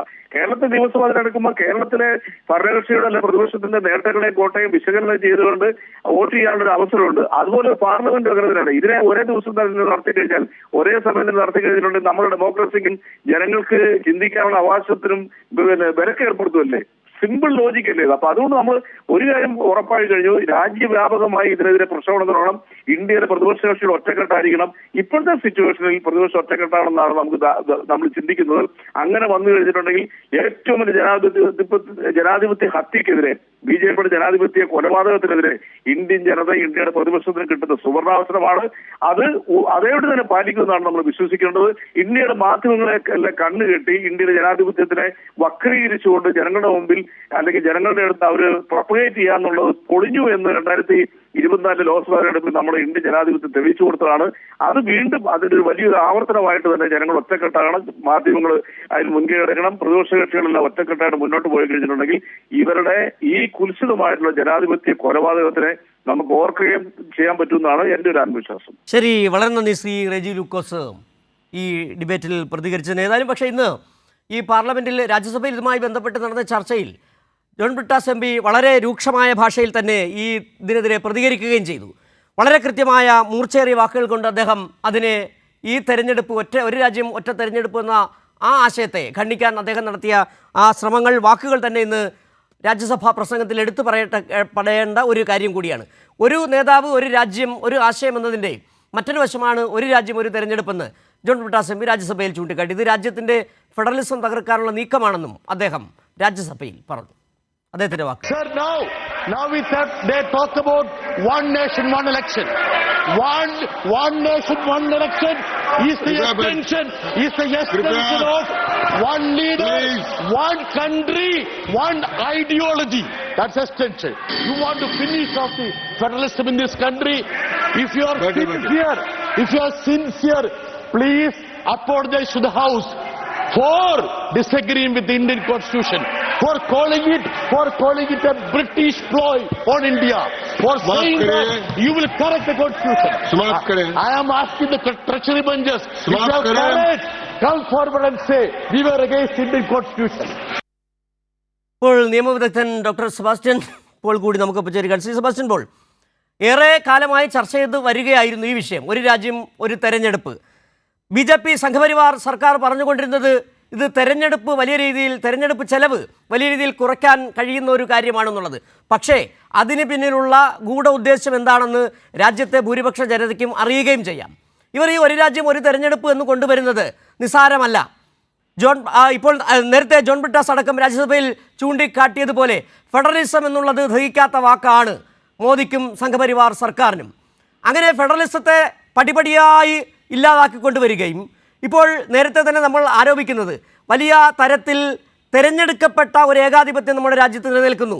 അതിന് നിയമപരമായ ഒരു സമ്മതി പാർലമെൻറ്റിലൂടെ കൊണ്ടുവരാനുള്ള ഒരു നീക്കമാണ് ഒരു രാജ്യം ഒറ്റ തെരഞ്ഞെടുപ്പ് എന്നതിലൂടെ വരികയും ചെയ്തത്. എങ്ങനെ കാണുന്നു ഇന്നത്തെ ബിൽ അവതരണത്തിനൊപ്പം തന്നെ പ്രതിപക്ഷ കക്ഷികളുടെ ഇന്നത്തെ ഒരു കൂട്ടായ്മയെക്കുറിച്ചും അവരുടെ പ്രതികരണങ്ങളെക്കുറിച്ചും താങ്കൾ എങ്ങനെയാണ് വിലയിരുത്തുന്നത്? സാധ്യമെന്ന് നമ്മൾ കരുതുന്ന കാര്യങ്ങൾ അനായാസം സാധിക്കുന്ന ഒരു രീതി, അല്ലെങ്കിൽ അതിനൊരു വൈഭവം BJPക്കും അവരുടെ സർക്കാരിനും ഉണ്ട്. അതുകൊണ്ട് ധാരാളം വൈതരണികൾ കടന്നാലേ ഈ ഒറ്റ തെരഞ്ഞെടുപ്പ് എന്ന ആശയം നടപ്പാക്കാൻ കഴിയൂ എന്ന് കോവിന്ദ് കമ്മിറ്റി തന്നെ ചൂണ്ടിക്കാണിച്ചിട്ടുണ്ട്. 18ഓളം ഭരണഘടനാ ഭേദഗതികൾ തന്നെ അവിടെ നിർദ്ദേശിക്കുന്നുണ്ട്. ഇത്രയും കാര്യങ്ങൾ ചെയ്തു വരുമ്പോൾ അതിനുള്ള ഭൂരിപക്ഷം ഉണ്ടോ ഇല്ലയോ എന്നുള്ളതൊക്കെ വേറൊരു കാര്യം, അവരുടെ ഉത്തരവാദിത്തമാണ്. പക്ഷെ ഇതെല്ലാം ചെയ്തു വരുമ്പോൾ നമ്മുടെ ഭരണഘടനയുടെ അവസ്ഥ എന്തായിരിക്കും? പണ്ട് ഇന്ദിരാഗാന്ധിയുടെ കാലത്ത് 42, 39, 42 ഭേദഗതികൾ എന്ന് പറഞ്ഞതുപോലെ ഭരണഘടനയുടെ മുഖം തന്നെ മാറിപ്പോകുന്ന ഒരു തരത്തിലുള്ള വിപുലമായ ഭേദഗതികൾ വരുത്തേണ്ടി വരും. അതിനേക്കാളൊക്കെ പ്രധാനപ്പെട്ടത് നമ്മൾ ചൂണ്ടിക്കാണിക്കുന്ന അതിന്റെ ഇംപ്രാക്ടിക്കാലിറ്റി, അപ്രായോഗികത, അതെല്ലാം മറികടന്നുകൊണ്ട് നടപ്പാക്കിയെന്നിരിക്കട്ടെ. അപ്പോൾ സംഭവിക്കാൻ പോകുന്നത് വലിയ അപകടമല്ലേ? നമ്മുടെ പാർലമെന്ററി ജനാധിപത്യം അപകടത്തിലാവുന്നു, ഫെഡറലിസം അപകടത്തിലാവുന്നു, കേന്ദ്ര സംസ്ഥാന ബന്ധങ്ങൾ, സംസ്ഥാനങ്ങളുടെ ഓട്ടോണമി എല്ലാം അപകടത്തിലാവുകയാണ്. അതല്ല ശ്രീ സെബാസ്റ്റ്യൻ പോൾ, ഇതിനകത്ത് ഇവർ കൊണ്ടുവരുന്ന ഒരു ആശയം എന്ന് പറഞ്ഞു കഴിഞ്ഞാൽ ഇത് വിവിധ സംസ്ഥാനങ്ങളുടെ ഒരു കൂട്ടായ്മയല്ല, ഇന്ത്യ യൂണിയൻ ഓഫ് സ്റ്റേറ്റ്സ് അല്ല, യൂണിയൻ ഓഫ് സ്റ്റേറ്റ് അല്ല എന്ന ആശയത്തിലേക്കാണ് അവർ. നമ്മൾ പറയുന്നത് പോലെ ഇന്ത്യ എന്ന് പറയുന്ന മഹത്തായ ആശയം, നാനാത്വത്തിൽ ഏകത്വം, ആ നാനാത്വത്തിൽ ഏകത്വം തന്നെയാണ് ഇന്ത്യയുടെ മനോഹാരിത കൂട്ടുന്നത്. ഈ നിയമസഭകൾ തന്നെയാണ്, വിവിധ സംസ്ഥാന നിയമസഭകൾ തന്നെയാണ്, വിവിധ ഭാഷകളുള്ള, വിവിധ സംസ്കാരങ്ങളുള്ള സംസ്ഥാനങ്ങൾ തന്നെയാണ് ഈ രാജ്യത്തിൻ്റെ ഐഡൻറ്റിറ്റി എന്ന് പറയുന്നത്. ഈ ഐഡൻറ്റിറ്റിയെ ഒറ്റ ഏകകത്തിലേക്ക് കൊണ്ടുവരാൻ BJP മോദി സർക്കാർ ശ്രമം നടത്തുമ്പോൾ അതിന് പാർലമെൻറ്റിന് പുറത്ത്, ഒരുപക്ഷെ രാഷ്ട്രീയത്തിന് പുറത്ത്, സാംസ്കാരിക രംഗത്ത് അടക്കം കൂടി ചർച്ച ചെയ്യാൻ വേണ്ടി, ഇത്തിരി കൂടി വ്യക്തമായി പറഞ്ഞാൽ സാംസ്കാരിക പ്രവർത്തകരെ അടക്കം രാഷ്ട്രീയം ചർച്ച ചെയ്യണം, രാഷ്ട്രീയ പ്രവർത്തകരടക്കം സാംസ്കാരികം ചർച്ച ചെയ്യണം എന്ന് പറയുന്ന തരത്തിലേക്ക് ഈ വിഷയം പൊതുമധ്യത്തിലേക്കും രാഷ്ട്രീയ വിഷയത്തിലേക്കും സാംസ്കാരിക വിഷയത്തിലേക്കും അടക്കം കൊണ്ടുപോകേണ്ടത് വരും. പാർലമെൻറ്റിൻ്റെ ഒരു സാങ്കേതിക വിഷയമായി മാത്രം ഇത് ചുരുക്കിക്കാട്ടാൻ കഴിയില്ല എന്നൊരു കാഴ്ചപ്പാട് കൂടി ഇല്ലേ ഇതിനകത്ത്? അല്ല, അതാണ് നമ്മൾ പറഞ്ഞുകൊണ്ടിരിക്കുന്നത്. ഇത് പാർലമെന്റിന്റെയോ അല്ലെങ്കിൽ തെരഞ്ഞെടുപ്പ് കമ്മീഷന്റെയോ മാത്രം ബാധിക്കുന്ന വിഷയമല്ല. നമ്മുടെ രാഷ്ട്രത്തിന്റെ, അത് യൂണിയൻ ഓഫ് സ്റ്റേറ്റ്സ് അല്ല എന്ന് പറയുന്നുണ്ടെങ്കിൽ അവർ ഭരണഘടന വായിക്കണം. ഭരണഘടന മുഴുവൻ വായിക്കണ്ട. ഒരേ ഒരു ആർട്ടിക്കിൾ, ഒരു സെന്റൻസ് മാത്രമുള്ളതാണ് ആർട്ടിക്കിൾ 1. അത്രയും വായിച്ചാൽ മതി. അവിടെ ഇപ്പം എന്താ പറയുന്നത്? India shall be A union of States. അതിന്റെ അർത്ഥമൊന്നും ഇപ്പോൾ നമ്മൾ വ്യാഖ്യാനിക്കേണ്ട കാര്യമില്ല. കാരണം അത് കഴിഞ്ഞ 75 കൊല്ലമായി നമ്മളത് വ്യാഖ്യാനിച്ചുകൊണ്ടിരിക്കുകയാണ്. സുബോധമുള്ള എല്ലാവർക്കും അതിൻ്റെയൊക്കെ അർത്ഥം അറിയാം. ഇവിടെ ഇപ്പോൾ ഇവർ ഇത് നടപ്പാക്കുകയാണെങ്കിൽ, ഞാൻ പറഞ്ഞു വന്നത് അതാണ്. പിന്നെ എവിടെയാണ് നമ്മുടെ ഈ ഇപ്പോഴത്തെ ഈ പാർലമെന്ററി ജനാധിപത്യം എന്ന് പറയുന്നത്? ഓരോ സംസ്ഥാനങ്ങൾക്ക് അവരുടേതായിട്ടുള്ള ഓട്ടോണമി ഉണ്ട്. കേരളത്തിലെ ജനങ്ങൾക്ക് എപ്പോൾ തിരഞ്ഞെടുപ്പ് നടത്തണം, ആ സർക്കാർ ദുർമുഖമായി തീരുന്നു അല്ലെങ്കിൽ മുന്നോട്ട് കൊണ്ടുപോകാൻ പറ്റാത്ത അവസ്ഥ ഏതെങ്കിൽ ആ സർക്കാരിനെ മാറ്റി വേറൊരു സർക്കാർ, ഇനി നിയമസഭ കൂടാൻ പറ്റിയില്ലെങ്കിലോ 1965 പോലെ വീണ്ടും തെരഞ്ഞെടുപ്പ്, അതൊക്കെ ഈ സംസ്ഥാനത്തെ ജനങ്ങളെ ബാധിക്കുന്ന കാര്യങ്ങളാണ്. അവരുടെ അവകാശമാണ്, ജനാധിപത്യപരമായ അവകാശമാണ്. അത് നിഷേധിച്ചുകൊണ്ട് ഞങ്ങളുടെ ഡൽഹിയിൽ എന്താണ് തീരുമാനിക്കുന്നത്, ഞങ്ങൾ ലോക്സഭയുടെ കാലാവധി എപ്പോൾ അവസാനിപ്പിക്കും, അന്ന് നിങ്ങളൊക്കെ കാലാവധി അവസാനിപ്പിച്ചുകൊള്ളണം എന്ന് പറഞ്ഞാൽ എന്താണ് ഇതിന്റെയൊക്കെ അർത്ഥം? ഇപ്പോൾ ഈ അടുത്ത വർഷം നടക്കാൻ പോകുന്ന നമ്മുടെ തെരഞ്ഞെടുപ്പ്, കേരളത്തിലെ നിയമസഭാ തെരഞ്ഞെടുപ്പ്, അതിന് കാലാവധി എത്രയായിരിക്കും? ഇവർ പറയുന്നത് പോലെയാണെങ്കിൽ 5 വർഷം നയിക്കാൻ കഴിയില്ലല്ലോ. അങ്ങനെയൊക്കെയുള്ള അബ്സേർഡിറ്റി, അസംബന്ധം എന്ന് പറയാവുന്ന നിരവധി കാര്യങ്ങളുണ്ട്. അതിനെല്ലാം ഉപരിയായി ഞാൻ ചൂണ്ടിക്കാണിക്കുന്ന കാര്യം ഫെഡറലിസം അപകടത്തിലാവുന്നു, അതോടൊപ്പം പാർലമെന്ററി ജനാധിപത്യവും അപകടത്തിലാവുന്നു. ശരി ശ്രീ സെബാസ്റ്റ്യൻ, താങ്കൾ പറഞ്ഞ പോലെ അബ്സർഡിറ്റി, അസംബന്ധം, ഈ അസംബന്ധങ്ങളെ അംഗീകരിച്ചു കൊടുത്തുകൊണ്ടാണല്ലോ ഈ രാജ്യത്തിപ്പോൾ മോദി സർക്കാർ ഭരണം നടത്തുകയും ചെയ്യുന്നത്. ആ അബ്സർഡിറ്റിയെ ജനങ്ങളുടെ സമ്മതി നേടിയെടുത്തുകൊണ്ട് അവർ ഭരണം തുടരുമ്പോൾ ഇതിനപ്പുറവും പ്രതീക്ഷിക്കുക തന്നെ. ഏതായാലും ഇന്ന് സംസ്ഥാനം കണ്ട ഏറ്റവും വലിയ വാർത്തകളിലൊന്ന് കേരള സർവകലാശാല ആസ്ഥാനത്തെത്തിയ ഗവർണർ ആരിഫ് മുഹമ്മദ് ഖാൻ നേരിടേണ്ടി വന്ന വലിയ പ്രതിഷേധമാണ്. സർവകലാശാലകളെ കാവ്യവൽക്കരിക്കാനുള്ള ശ്രമത്തിനെതിരെ വലിയ പ്രതിഷേധമാണ് ആരിഫ് മുഹമ്മദ് ഖാനെതിരെ ഉയരുകയും ചെയ്യുന്നത്. ഇതിൻ്റെ ഭാഗമായിട്ട് ആണ് ഇന്ന് 3 ദിവസത്തേക്കായി സംഘടിപ്പിച്ച ശില്പശാല, കേരള സർവകലാശാലയുടെ സംസ്കൃത വിഭാഗം സംഘടിപ്പിച്ച ശില്പശാല ഉദ്ഘാടനം ചെയ്യാനെത്തിയ ആരിഫ് മുഹമ്മദ് ഖാനെതിരെ വലിയ തരത്തിലുള്ള പ്രതിഷേധം ഉയർന്നു. ഇതിൽ ഇന്ന് ഏറ്റവും പ്രസക്തമായ ഒരു കാര്യം, ഈ വാർത്തയുടെ വിവരങ്ങളുമായി നമ്മോടൊപ്പം ഷീജ തിരുവനന്തപുരത്ത് നിന്ന് ചേരുന്നു. ഷീജ, ഒരുപക്ഷെ ഈ ശില്പശാല സംഘടിപ്പിച്ചപ്പോൾ ഈ VC മോഹനൻ കുന്നുമ്മൽ സിൻഡിക്കേറ്റ് അംഗങ്ങളോട് പോലും ആലോചിക്കാതെ തീരുമാനമെടുത്തു. മാത്രവുമല്ല, ഇന്ന് ആരിഫ് മുഹമ്മദ് ഖാൻ പങ്കെടുത്ത ആ പരിപാടിയിൽ അധ്യാപകർ പങ്കെടുത്തില്ല, വിദ്യാർത്ഥികൾ പങ്കെടുത്തില്ല, സിൻഡിക്കേറ്റ് അംഗങ്ങളും പങ്കെടുത്തില്ല. പക്ഷേ സ്വകാര്യ മെഡിക്കൽ കോളേജുകളിൽ നിന്നടക്കം ചില വിദ്യാർത്ഥികളെ കൊണ്ടുവന്നാണ് ആ പരിപാടി കുത്തിനിറയ്ക്കുകയും ചെയ്തത്. ഇവിടെ ഉയർന്ന പ്രശ്നം, ആരിഫ് മുഹമ്മദ് ഖാന് വിരോധമുണ്ട് കേരളത്തോട്. അതോടൊപ്പം തന്നെ കേരളത്തിലെ സർവകലാശാലകളെ കാവ്യവൽക്കരിക്കുക എന്ന അച്ചാരം വാങ്ങിയെത്തിയിരിക്കുന്നയാളാണ് ആരിഫ് മുഹമ്മദ് ഖാൻ. അതിനു കൂടെ പിടിച്ചുകൊണ്ട് മോഹനൻ കുന്നുമ്മൽ എന്ന കേരള സർവകലാശാല VC എടുത്ത നിലപാടുകൾ, അതാണ് ഇന്ന് ഏറ്റവും അധികം എടുത്തു പറയേണ്ട ഒരു കാര്യമെന്ന് തോന്നുന്നു. ഇതെന്താണെന്ന് സർവകലാശാല ആസ്ഥാനത്ത് നടന്ന കാര്യങ്ങൾ ചുരുക്കി പറഞ്ഞാൽ ഷീജ. സിജു, തീർച്ചയായും ഏതായാലും കേരള സർവകലാശാലയിലെ സിജു സൂചിപ്പിച്ചതുപോലെ തന്നെ സംസ്കൃത ഡിപ്പാർട്ട്മെൻറ്റാണ് ഈ 3 ദിവസത്തെ ശില്പശാല സംഘടിപ്പിച്ചത്. ഇതിൽ ഉള്ള പ്രതിഷേധം കഴിഞ്ഞ ദിവസം തന്നെ ഇടത് സിൻഡിക്കേറ്റ് അംഗങ്ങൾ അറിയിച്ചിരുന്നു. അതിൻ്റെ ഭാഗമായി ചാൻസലർ ഈ പരിപാടി ഉദ്ഘാടനം ചെയ്യാനെത്തുന്നത് അദ്ദേഹത്തിനെതിരെയുള്ള പ്രതിഷേധം അത് കടുപ്പിക്കുന്നതിനിടയാക്കും എന്നുള്ളത് VCക്കും അറിയാമായിരുന്നു. അത്തരം ഒരു സാഹചര്യം ഉണ്ടാകും എന്ന കാര്യം. അതിൻ്റെ ഭാഗമായി ഏതായാലും ഈ പരിപാടിയിൽ സിൻഡിക്കേറ്റ് അംഗങ്ങൾ പങ്കെടുത്തില്ല, അവർ പരിപാടി ബഹിഷ്കരിച്ചു. അതിനൊപ്പം തന്നെ കേരള സർവകലാശാലയിലെ ജീവനക്കാർ, അധ്യാപകർ എല്ലാം ഈ പരിപാടി ബഹിഷ്കരിക്കുന്ന ഒരു കാഴ്ചയാണ് ഉണ്ടായത്. അത് ചാൻസലറുടെ സർവകലാശാല കാവ്യവൽക്കരിക്കാനുള്ള ഒരു നീക്കത്തിനെതിരെയുള്ള ഒരു പ്രതിഷേധം തന്നെയായിരുന്നു ആ രീതിയിലുള്ളൊരു ബഹിഷ്കരണത്തിലൂടെ വ്യക്തമാക്കിയത്. അപ്പോൾ ഈ പരിപാടിയിൽ പങ്കെടുക്കാൻ ആളുകൾ ഉണ്ടാകില്ല എന്നുള്ള കാര്യം VCക്കും വ്യക്തമായിരുന്നു. അതിൻ്റെ അടിസ്ഥാനത്തിലാണ് VC ആരോഗ്യ സർവകലാശാലയുടെ വൈസ് ചാൻസലർ കൂടിയാണ് ഡോക്ടർ മോഹനൻ കുന്നുമ്മൽ. അദ്ദേഹം പ്രത്യേകമായി നിർദ്ദേശം നൽകി സ്വകാര്യ മെഡിക്കൽ കോളേജുകളിൽ നിന്നുള്ള നഴ്സിംഗ് വിദ്യാർത്ഥികളെയാണ് അവിടെ ഈ പരിപാടിയുടെ ഹാളിൽ കുത്തിനിറയ്ക്കുവാൻ വേണ്ടി അവിടെ എത്തിച്ചിട്ടുണ്ടായിരുന്നത്. അതാത് കോളേജുകളിലെ വാഹനങ്ങളിൽ തന്നെയാണ് ഈ വിദ്യാർത്ഥികളെല്ലാം അവിടേക്ക് എത്തിച്ചിട്ടുണ്ടായിരുന്നത്. ഏതായാലും ആ രീതിയിൽ ആ പരിപാടി അങ്ങനെ അവിടെ നടന്നെങ്കിൽ പോലും പരിപാടി അകത്ത് നടക്കുമ്പോൾ വലിയ പ്രതിഷേധമാണ് SFIയുടെ ഭാഗത്ത് നിന്നും സർവകലാശാല ആസ്ഥാനത്തിന് മുന്നിൽ നടന്നത് എന്നുള്ളതും എടുത്തു പറയേണ്ടതാണ്. ശക്തമായിട്ടുള്ള പ്രതിഷേധം ഇനി വരും ദിവസങ്ങളിലും തുടരും എന്ന് തന്നെയാണ് SFI വ്യക്തമാക്കുന്നത്. ഈ പരിപാടി കഴിഞ്ഞ് പുറത്തിറങ്ങുമ്പോഴും ഗവർണർക്ക് അദ്ദേഹത്തിൻ്റെ ഉള്ളിലെ ഈ ഒരു പ്രതിഷേധം നടന്നതിൻ്റെയൊക്കെ കാര്യം നമ്മൾ മാധ്യമപ്രവർത്തകർ ചോദിക്കുമ്പോൾ മാധ്യമപ്രവർത്തകരോട് തട്ടിക്കയറുന്ന ഒരു സാഹചര്യം, അത്തരമൊരു സമീപനമാണ് അദ്ദേഹം സ്വീകരിച്ചത്. അത് നമുക്ക് അദ്ദേഹം തീർത്തും അസ്വസ്ഥനാണ് എന്നുള്ള കാര്യം അദ്ദേഹത്തിൻ്റെ പ്രതികരണത്തിൽ നിന്ന് തന്നെ വ്യക്തമാണ്. ഏതായാലും വരും ദിവസങ്ങളിലും ഇത്തരത്തിൽ ചട്ടം ലംഘിച്ചും കാവ്യവൽക്കരിക്കാനുള്ള ഇതുമായിട്ടുള്ള ചാൻസലറുടെ നീക്കങ്ങൾ, അതിനെതിരെ ശക്തമായ രീതിയിൽ പ്രതിഷേധിച്ച് മുന്നോട്ട് പോകാൻ തന്നെയാണ് തീരുമാനം എന്നാണ് സർവകലാശാല ജീവനക്കാരും ഇന്നിപ്പോൾ വ്യക്തമാക്കിയിരിക്കുന്നത്. സിജു, ശരി ഷീജ, ഇന്ന് ഒരുപക്ഷെ സിൻഡിക്കേറ്റ് അംഗങ്ങൾ ഉയർത്തിയ പ്രതിഷേധം എന്ന് പറഞ്ഞാൽ ശില്പശാല സിൻഡിക്കേറ്റോട് ആലോചിക്കാതെ ചെയ്ത ഒരു കാര്യമാണ് അത്തരത്തിലുള്ള പ്രതിഷേധം സംഘടിപ്പിക്കുന്നത്. അതോടൊപ്പം തന്നെ SFI ഉയർത്തിയ മറ്റൊരു പ്രശ്നമുണ്ട്.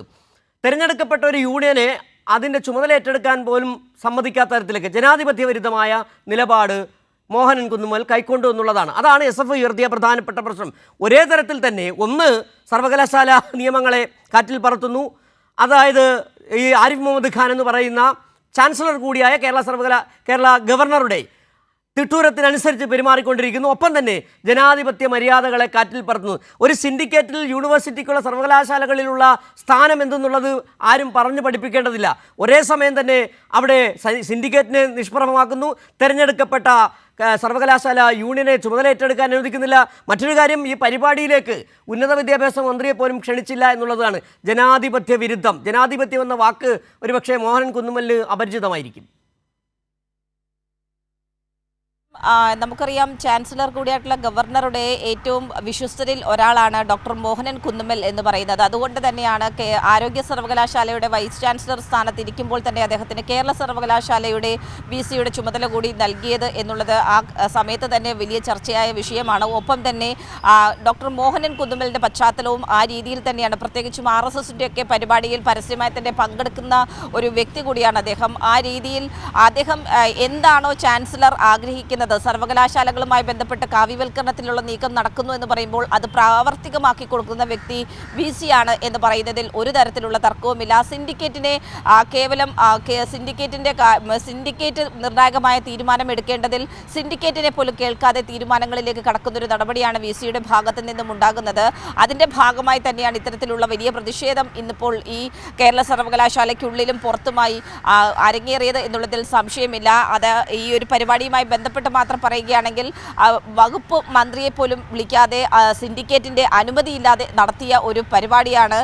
അതിന് എതിരെയുള്ളൊരു വലിയ പ്രതിഷേധം തന്നെയാണ് സിൻഡിക്കേറ്റ് അംഗങ്ങൾ ബഹിഷ്കരിച്ചുകൊണ്ട് ഈ പരിപാടി ബഹിഷ്കരിച്ചുകൊണ്ട് ഇന്ന് നടത്തിയത്. ഏതായാലും വരും ദിവസങ്ങളിലും ഒരു തരത്തിലും അത്തരത്തിലുള്ള തീരുമാനങ്ങൾ അടിച്ചേൽപ്പിച്ച് അല്ലെങ്കിൽ ബലപ്രയോഗത്തിലൂടെ നടപ്പാക്കാൻ സാധിക്കില്ല. അതിനെതിരെ ശക്തമായ രീതിയിലുള്ള പ്രതിഷേധവുമായി മുന്നോട്ട് പോകാൻ തന്നെയാണ് സർവകലാശാലയിലെ ജീവനക്കാരുടെയും സിൻഡിക്കേറ്റ് അംഗങ്ങളുടെയും തീരുമാനം. സിജു, ഷീജ നേരത്തെ പറഞ്ഞതുപോലെ ആരിഫ് മുഹമ്മദ് ഖാൻ പറയുന്നത് പോലെ ചെയ്യാനിരിക്കുന്ന ആളാണ് സർവകലാശാല VC. കേരള സർവകലാശാലയ്ക്ക് അതിൻ്റെ നിയമങ്ങളും ചട്ടങ്ങളും ഒക്കെ ഉണ്ട്. ഇവിടെ ഇത്തിരി കൂടി ലളിതമായ മലയാളത്തിൽ പറഞ്ഞാൽ ആരിഫ് മുഹമ്മദ് ഖാൻ്റെ കൊട്ടേഷൻ ഏറ്റെടുക്കുന്നു കേരള സർവകലാശാല VC എന്ന് പറയേണ്ടി വരും ഇന്നത്തെ കാര്യങ്ങൾ കൂടി കാണുമ്പോൾ. അതിനുള്ളൊരു വഴിയൊരുക്കുക തന്നെയായിരുന്നു ഇന്നിപ്പോൾ ഡോക്ടർ മോഹനൻ കുന്നുമ്മൽ ചെയ്തത് എന്നുള്ളതിൽ ഒരു തരത്തിലുള്ള തർക്കവുമില്ല. കാരണം ഈ പറയുന്നത് പോലെ തന്നെയാണ് ഇത്തരത്തിലൊരു സംഘർഷ അവസ്ഥയിലേക്ക് കാര്യങ്ങൾ എത്തിച്ചതിൽ വലിയ പങ്ക് വൈസ് ചാൻസലർ ഡോക്ടർ മോഹനൻ കുന്നുമ്മലിന് തന്നെയാണ്. കാരണം അദ്ദേഹം ചാൻസലറുടെ തീരുമാനത്തിൻ്റെ അടിസ്ഥാനത്തിലാണ് തിരഞ്ഞെടുക്കപ്പെട്ട വിദ്യാർത്ഥി യൂണിയനെ ചുമതല ഏറ്റെടുക്കാൻ അനുവദിക്കാത്ത ഒരു നിലപാട് സ്വീകരിച്ചു നിലനിൽക്കുന്നത്. അതിനൊപ്പം തന്നെയാണ് സർവകലാശാലയ്ക്കുള്ളിൽ ഗവർണറെ എത്തിച്ചുകൊണ്ട് അവിടെ വലിയ തോതിൽ ജീവനക്കാരുടെ പ്രതിഷേധം ഉണ്ടാകും എന്നുള്ള കാര്യം അദ്ദേഹത്തിന് വ്യക്തമായി അറിയാം. പക്ഷേ അത്തരത്തിലൊരു സാഹചര്യത്തിൽ തന്നെയാണ് അദ്ദേഹം ഒരു പ്രകോപനം സൃഷ്ടിക്കുക എന്നതിൻ്റെ പേരിൽ അവിടേക്ക് ചാൻസലറെ എത്തിക്കുന്നതിന് വേണ്ടിയിട്ടുള്ള നീക്കങ്ങൾ വേഗത്തിലാക്കിയതും ഇന്ന് ഈ ഒരു പരിപാടി സംഘടിപ്പിക്കുന്നതിന് പിന്നിലും VC തന്നെയായിരുന്നു എന്ന് തന്നെയാണ് പല കോണുകളിൽ നിന്നും ഉയരുന്ന വ്യാഖ്യാനങ്ങളും. ഏതായാലും ഈ ഒരു വിഷയവുമായി ബന്ധപ്പെട്ടുകൊണ്ട് വരും ദിവസങ്ങളിൽ ചാൻസലറുടെയും അതോടൊപ്പം തന്നെ വൈസ് ചാൻസലറുടെയും നിലപാടുകൾ ഈ രീതിയിൽ അംഗീകരിക്കില്ല. നിലവിൽ ഏത് രീതിയിലാണോ ശക്തമായി പ്രതിഷേധിക്കുന്നത് ആ പ്രതിഷേധം കടുപ്പിക്കുക എന്നുള്ളൊരു നിലപാട് തന്നെയാണ് ഇവർ സ്വീകരിച്ചിരിക്കുന്നത്. ശരി, ഷീജയാണ് തിരുവനന്തപുരത്തു നിന്നുള്ള വിവരങ്ങൾ നൽകിയത്. കേരള സർവകലാശാല ആസ്ഥാനത്തേക്ക് SFI നടത്തിയ പ്രതിഷേധ പ്രകടനം, അതിനെ പോലീസ് ജലപീരങ്കി പ്രയോഗിച്ചു. തിരഞ്ഞെടുക്കപ്പെട്ട യൂണിയൻ പ്രതിനിധികളെ സത്യപ്രതിജ്ഞ ചെയ്യാൻ അനുവദിക്കാത്ത വൈസ് ചാൻസലറുടെ നടപടിയിൽ പ്രതിഷേധിച്ചായിരുന്നു പ്രകടനം. ഗവർണർക്കെതിരെയുള്ള പ്രതിഷേധം തുടരുമെന്നാണ് SFI സംസ്ഥാന പ്രസിഡന്റ് അനുശ്രീ പറഞ്ഞത്. കണ്ണൂർ സർവകലാശാല യൂണിയൻ അധികാരത്തിൽ വന്നിട്ട് മാസങ്ങൾ കഴിഞ്ഞിട്ടും സമാനമായ സ്ഥിതിയിൽ ഗവർണറുടെ നോമിനി ആയിട്ടുള്ള VC അതിനെ തടസ്സപ്പെടുന്ന നിലയുണ്ടായിരുന്നു. അവിടെ നിരാഹാര സമരമായിരുന്നു. തെരഞ്ഞെടുക്കപ്പെട്ട കണ്ണൂർ സർവകലാശാലയുടെ യൂണിയൻ പ്രതിനിധികൾ 24 മണിക്കൂറോളം നിരാഹാരം ഇരുന്നതിന് ശേഷമാണ് സർവകലാശാലയ്ക്ക് ആ തീരുമാനത്തിലേക്ക് എത്താൻ സാധ്യമായിട്ടുള്ളത്. ഇന്നത്തെ മറ്റൊരു വാർത്ത എന്ന് പറയുന്നത് കോതമംഗലത്ത് കുട്ടമ്പഴയിൽ കാട്ടാനാക്രമണത്തിൽ യുവാവ് മരിച്ച സംഭവമാണ്. എൽദോസ് എന്ന് പറയുന്ന യുവാവാണ് ഇന്നലെ വൈകുന്നേരത്ത് ഉണ്ടായ കാട്ടാനാക്രമണത്തിൽ കൊല്ലപ്പെട്ടത്. തൃശ്ശൂരിൽ ജോലി ചെയ്യുകയായിരുന്ന എൽദോസ് വൈകുന്നേരം വീട്ടിലേക്ക് വരുന്ന സമയത്താണ് കാട്ടാനാക്രമണത്തിൽ കൊല്ലപ്പെട്ടത്. വലിയ തരത്തിലുള്ള പ്രതിഷേധം നാട്ടുകാർക്കിടയിൽ അത് ഉയരാനും ഇടയാക്കി. ജില്ലാ കളക്ടർ അടക്കം സ്ഥലത്തെത്തി ഉറപ്പു നൽകി. അതോടൊപ്പം തന്നെ വനം മന്ത്രി ഇന്നലെ തന്നെ ഈ വിഷയത്തിൽ ഇടപെടുകയും ആ കുടുംബത്തിന്, എൽദോസിൻ്റെ കുടുംബത്തിന് 10 ലക്ഷം രൂപ നൽകാൻ നിർദ്ദേശിക്കുകയും ചെയ്തു. മാത്രമല്ല ഇതിനകത്ത് വലിയ തരത്തിലുള്ള വിമർശനങ്ങൾ കേന്ദ്ര സർക്കാരിനെതിരെ അദ്ദേഹം ഉയർത്തുകയും ചെയ്തു. അദ്ദേഹം പറഞ്ഞത് കാട്ടാനാക്രമണത്തിൽ യുവാവ് മരിച്ച സംഭവം വേദനാജനകമെന്നാണ് മന്ത്രി എ കെ ശശീന്ദ്രൻ പറഞ്ഞത്. ധനസഹായം ഇന്നലെ രാത്രി തന്നെ കൈമാറാൻ നിർദ്ദേശം നൽകിയിരുന്നു. വന്യജീവി സംഘർഷം തടയാനുള്ള പ്രതിരോധ പ്രവർത്തനങ്ങൾക്ക് കേന്ദ്ര സർക്കാർ സഹായം ലഭിക്കുന്നില്ലെന്ന് മന്ത്രി പറഞ്ഞു. പലതവണ സമീപിച്ചിട്ടും സഹായം അനുവദിച്ചിട്ടില്ല. കേരളത്തിൻ്റെ പ്രത്യേക പാക്കേജുകളോട് കേന്ദ്രത്തിന് അലർജിയാണെന്നും മന്ത്രി കുറ്റപ്പെടുത്തി. മന്ത്രിയുടെ വാക്കുകൾ കേട്ട ശേഷം ഈ വാർത്തയുടെ കൂടുതൽ വിവരങ്ങളുമായി ജോസിൽ സെബാസ്റ്റ്യൻ ചേരും.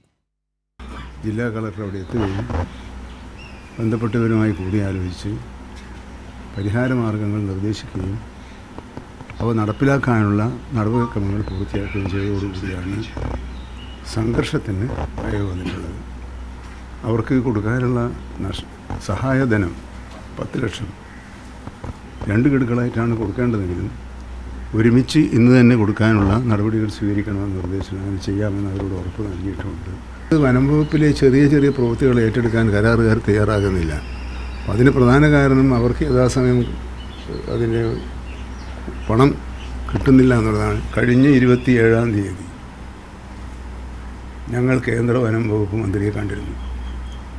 കണ്ടപ്പോൾ കേരളത്തിൻ്റെ പ്രധാനപ്പെട്ട പ്രശ്നം അവിടുത്തെ പ്രോജക്റ്റുകൾ പൂർത്തിയാക്കുന്നതോടൊപ്പം തന്നെ വന്യജീവി സംഘർഷം അവസാനിപ്പിക്കാനാവശ്യമായ നടപടികൾക്കായി പ്രത്യേക ധനസഹായം വേണമെന്നാവശ്യപ്പെട്ടു. പരിശോധിക്കാമെന്ന് പറഞ്ഞിട്ടുണ്ട്. ഇപ്പോൾ കോതമംഗലത്തു നിന്നുള്ള ഏറ്റവും പുതിയ വിവരങ്ങളുമായി ഞങ്ങളുടെ പ്രതിനിധി ജോസിൽ സെബാസ്റ്റ്യൻ കൂടി ചേരുകയാണ്. ജോസിൽ, വളരെ ദാരുണമായ ഒരു സംഭവം. ഒരു കുടുംബത്തിൻ്റെ അത്താണിയെ നഷ്ടപ്പെട്ടു. വൈകുന്നേരം ജോലി കഴിഞ്ഞെത്തിയ ഒരു ചെറുപ്പക്കാരൻ കാട്ടാനയുടെ ആക്രമണത്തിൽ കൊല്ലപ്പെടുകയും ചെയ്തു. നടക്കാൻ പാടില്ലാത്ത കാര്യമാണ് നടന്നത്. ഒരുപക്ഷേ ഈ വിഷയവുമായി ബന്ധപ്പെട്ട് നേരത്തെ മന്ത്രി പറഞ്ഞ കാര്യങ്ങൾ തന്നെയാണ്. ഈ വന്യജീവി സംഘർഷം കുറയ്ക്കുന്നതിനായി സംസ്ഥാനം നിരവധി പദ്ധതികൾ സമർപ്പിച്ചു. പക്ഷേ ഇതിനെല്ലാം ഫണ്ട് ആവശ്യമാണ്. കേന്ദ്രത്തിൻ്റെ ഒരു സഹായം ആവശ്യമുണ്ട്. മറ്റ് നിരവധി പദ്ധതികൾ, കേരളത്തിൻ്റെ നിരവധി പദ്ധതികൾ കാറ്റിൽ പറത്തുന്നത് പോലെ ഈ പദ്ധതിയും കേന്ദ്രം അവഗണനയാണ് കാണിക്കുന്നത്. അതിൻ്റെ ഏറ്റവും ഒടുവിലത്തെ ഉദാഹരണമാണ് ഇവിടെ ഇപ്പോൾ ഇന്നലെ കുട്ടമ്പുഴയിൽ നടക്കുകയും ചെയ്തത്. വാഹനങ്ങൾ വാങ്ങാൻ പോലും കഴിയാത്ത തരത്തിൽ വനംവകുപ്പിൻ്റെ പ്രവർത്തനങ്ങളെ തടസ്സപ്പെടുത്തുന്നത്. കാരണം വിഭവപരിമിതമായ ഒരു സംസ്ഥാനം ചെയ്യാൻ കഴിയുന്നതൊക്കെ ചെയ്യുന്നുണ്ട്. പക്ഷേ കേന്ദ്രത്തിൻ്റെ ഒരു സഹായമില്ല. ഒരുപക്ഷേ ഈ വിഷയം നമ്മൾ ചർച്ച ചെയ്യുമ്പോൾ എടുത്തു പറയേണ്ടത് അതുകൂടിയാണ്. ആ മേഖലയിൽ വലിയ തരത്തിൽ ഈ പകൽ സമയത്ത് ആന ഇറങ്ങും, പക്ഷേ വൈകുന്നേരങ്ങളിൽ ആന ഇറങ്ങാറില്ലായിരുന്നു എന്നാണ് നേരത്തെ ഈ എൽദോസിൻ്റെ അടക്കം കുടുംബക്കാർ പറയുകയും ചെയ്തത്. വലിയ തരത്തിൽ വന്യജീവി സംഘർഷമുള്ളൊരു മേഖലയായിരുന്നു എന്നുള്ള ചോദ്യം അവിടെ ഉയരുന്നുണ്ട്. ഒപ്പം തന്നെ ഇന്ന് എൽദോസിൻ്റെ ഇപ്പോൾ പോസ്റ്റ്മോർട്ടം അടക്കം നടന്നു. അതിനുശേഷം സംസ്കാര ചടങ്ങുകൾ വൈകുന്നേരത്തോടെ നടക്കുമെന്നാണ് നമുക്ക് അറിയാൻ കഴിയുന്നത്. എന്താണ് അവിടെ നിന്നുള്ള പ്രതികരണങ്ങളിൽ നിന്ന് നമുക്ക് മനസ്സിലാക്കാൻ കഴിയുന്നത്? വലിയ തരത്തിലുള്ളൊരു വന്യജീവി സംഘർഷമുള്ള മേഖലയാണോ അത്?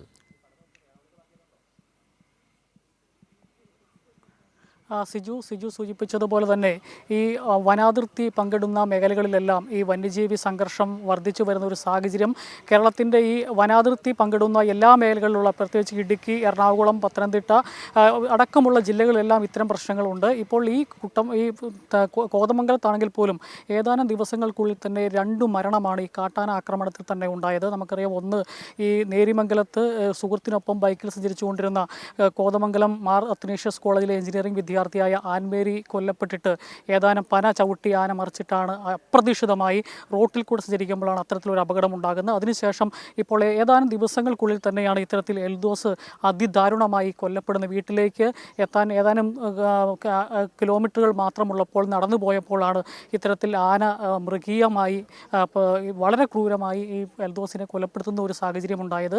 ഈ വന്യജീവി സംരക്ഷണ നിയമത്തിൽ കേന്ദ്ര സർക്കാർ കാലോചിതമായ മാറ്റം വരുത്തണമെന്നുള്ളത് ഇടതുപക്ഷം എല്ലാ കാലഘട്ടത്തിലും ഉയർത്തുന്ന ഒരു ആവശ്യമാണ്. കഴിഞ്ഞ പാർലമെൻറ്റ് തെരഞ്ഞെടുപ്പിൽ ഏറ്റവും കൂടുതൽ ചർച്ചയായ ഒരു വിഷയവും ഇതാണ്. പ്രത്യേകിച്ച് ജോയ്സ് ജോർജ് നിരന്തരമായി ഈ പാർലമെൻറ്റിൽ ഈ മൂവാറ്റുപുഴ, കോതമംഗലം അടക്കമല്ല ഇടുക്കി പാർലമെൻറ്റ് മണ്ഡലത്തിൻ്റെ പ്രദേശങ്ങളിൽ വരുന്നതാണ്. അന്ന് ജോയ്സ് ജോർജ് അതിനു മുമ്പ് അദ്ദേഹം എം പി ആയിരുന്ന കാലഘട്ടത്തിലെല്ലാം ഈ വന്യജീവി സംരക്ഷണ നിയമത്തിൽ കാലോചിതമായ മാറ്റം വേണം എന്ന ആവശ്യം ശക്തമായി പാർലമെൻറ്റിൽ ഉന്നയിച്ചതാണ്. എന്നാൽ പിന്നീട് എം പി ആയിട്ടുള്ള ഡീൻ കുര്യാക്കോസ് അത്തരത്തിലുള്ള ഒരു ഇടപെടലും നടത്താതെ പല ഘട്ടങ്ങളിലും ഇത്തരത്തിൽ ഒരു അപകടം ഉണ്ടാകുമ്പോൾ ഇത് സംസ്ഥാന സർക്കാരിൻ്റെ മാത്രം തലയിലേക്ക് കെട്ടിവെക്കാനുള്ള ഒരു നയമൊക്കെയാണ് ഇപ്പോഴത്തെ എം പിയുടെ ഭാഗത്തു നിന്നുണ്ടാകുന്നത്.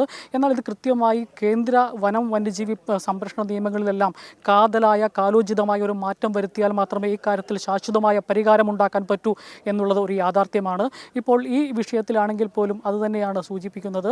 ഇപ്പോൾ ഏതായാലും സർക്കാർ ഈ വിഷയം ഉണ്ടാകുമ്പോൾ തന്നെ സംസ്ഥാന സർക്കാരിൻ്റെ പരിമിതിക്കുള്ളിൽ നിന്നുകൊണ്ട്, ഈ നിയമങ്ങളുടെ പരിമിതിക്കുള്ളിൽ നിന്നുകൊണ്ടാണ് സർക്കാർ പ്രവർത്തിക്കുന്നത്. അതിൻ്റെ അടിസ്ഥാനത്തിലാണ് ഇപ്പോൾ വനം വകുപ്പ് മന്ത്രി കുറച്ചു മുമ്പ് സംസ്ഥാന സംസാരിച്ചത് നമ്മൾ കേട്ടു കഴിഞ്ഞു. അതിനകത്ത് അദ്ദേഹം പറഞ്ഞ ഒരു കാര്യമുണ്ട്, സംസ്ഥാന സർക്കാരിന് ചെയ്യാൻ പറ്റുന്ന എല്ലാം ചെയ്യുന്നുണ്ട്.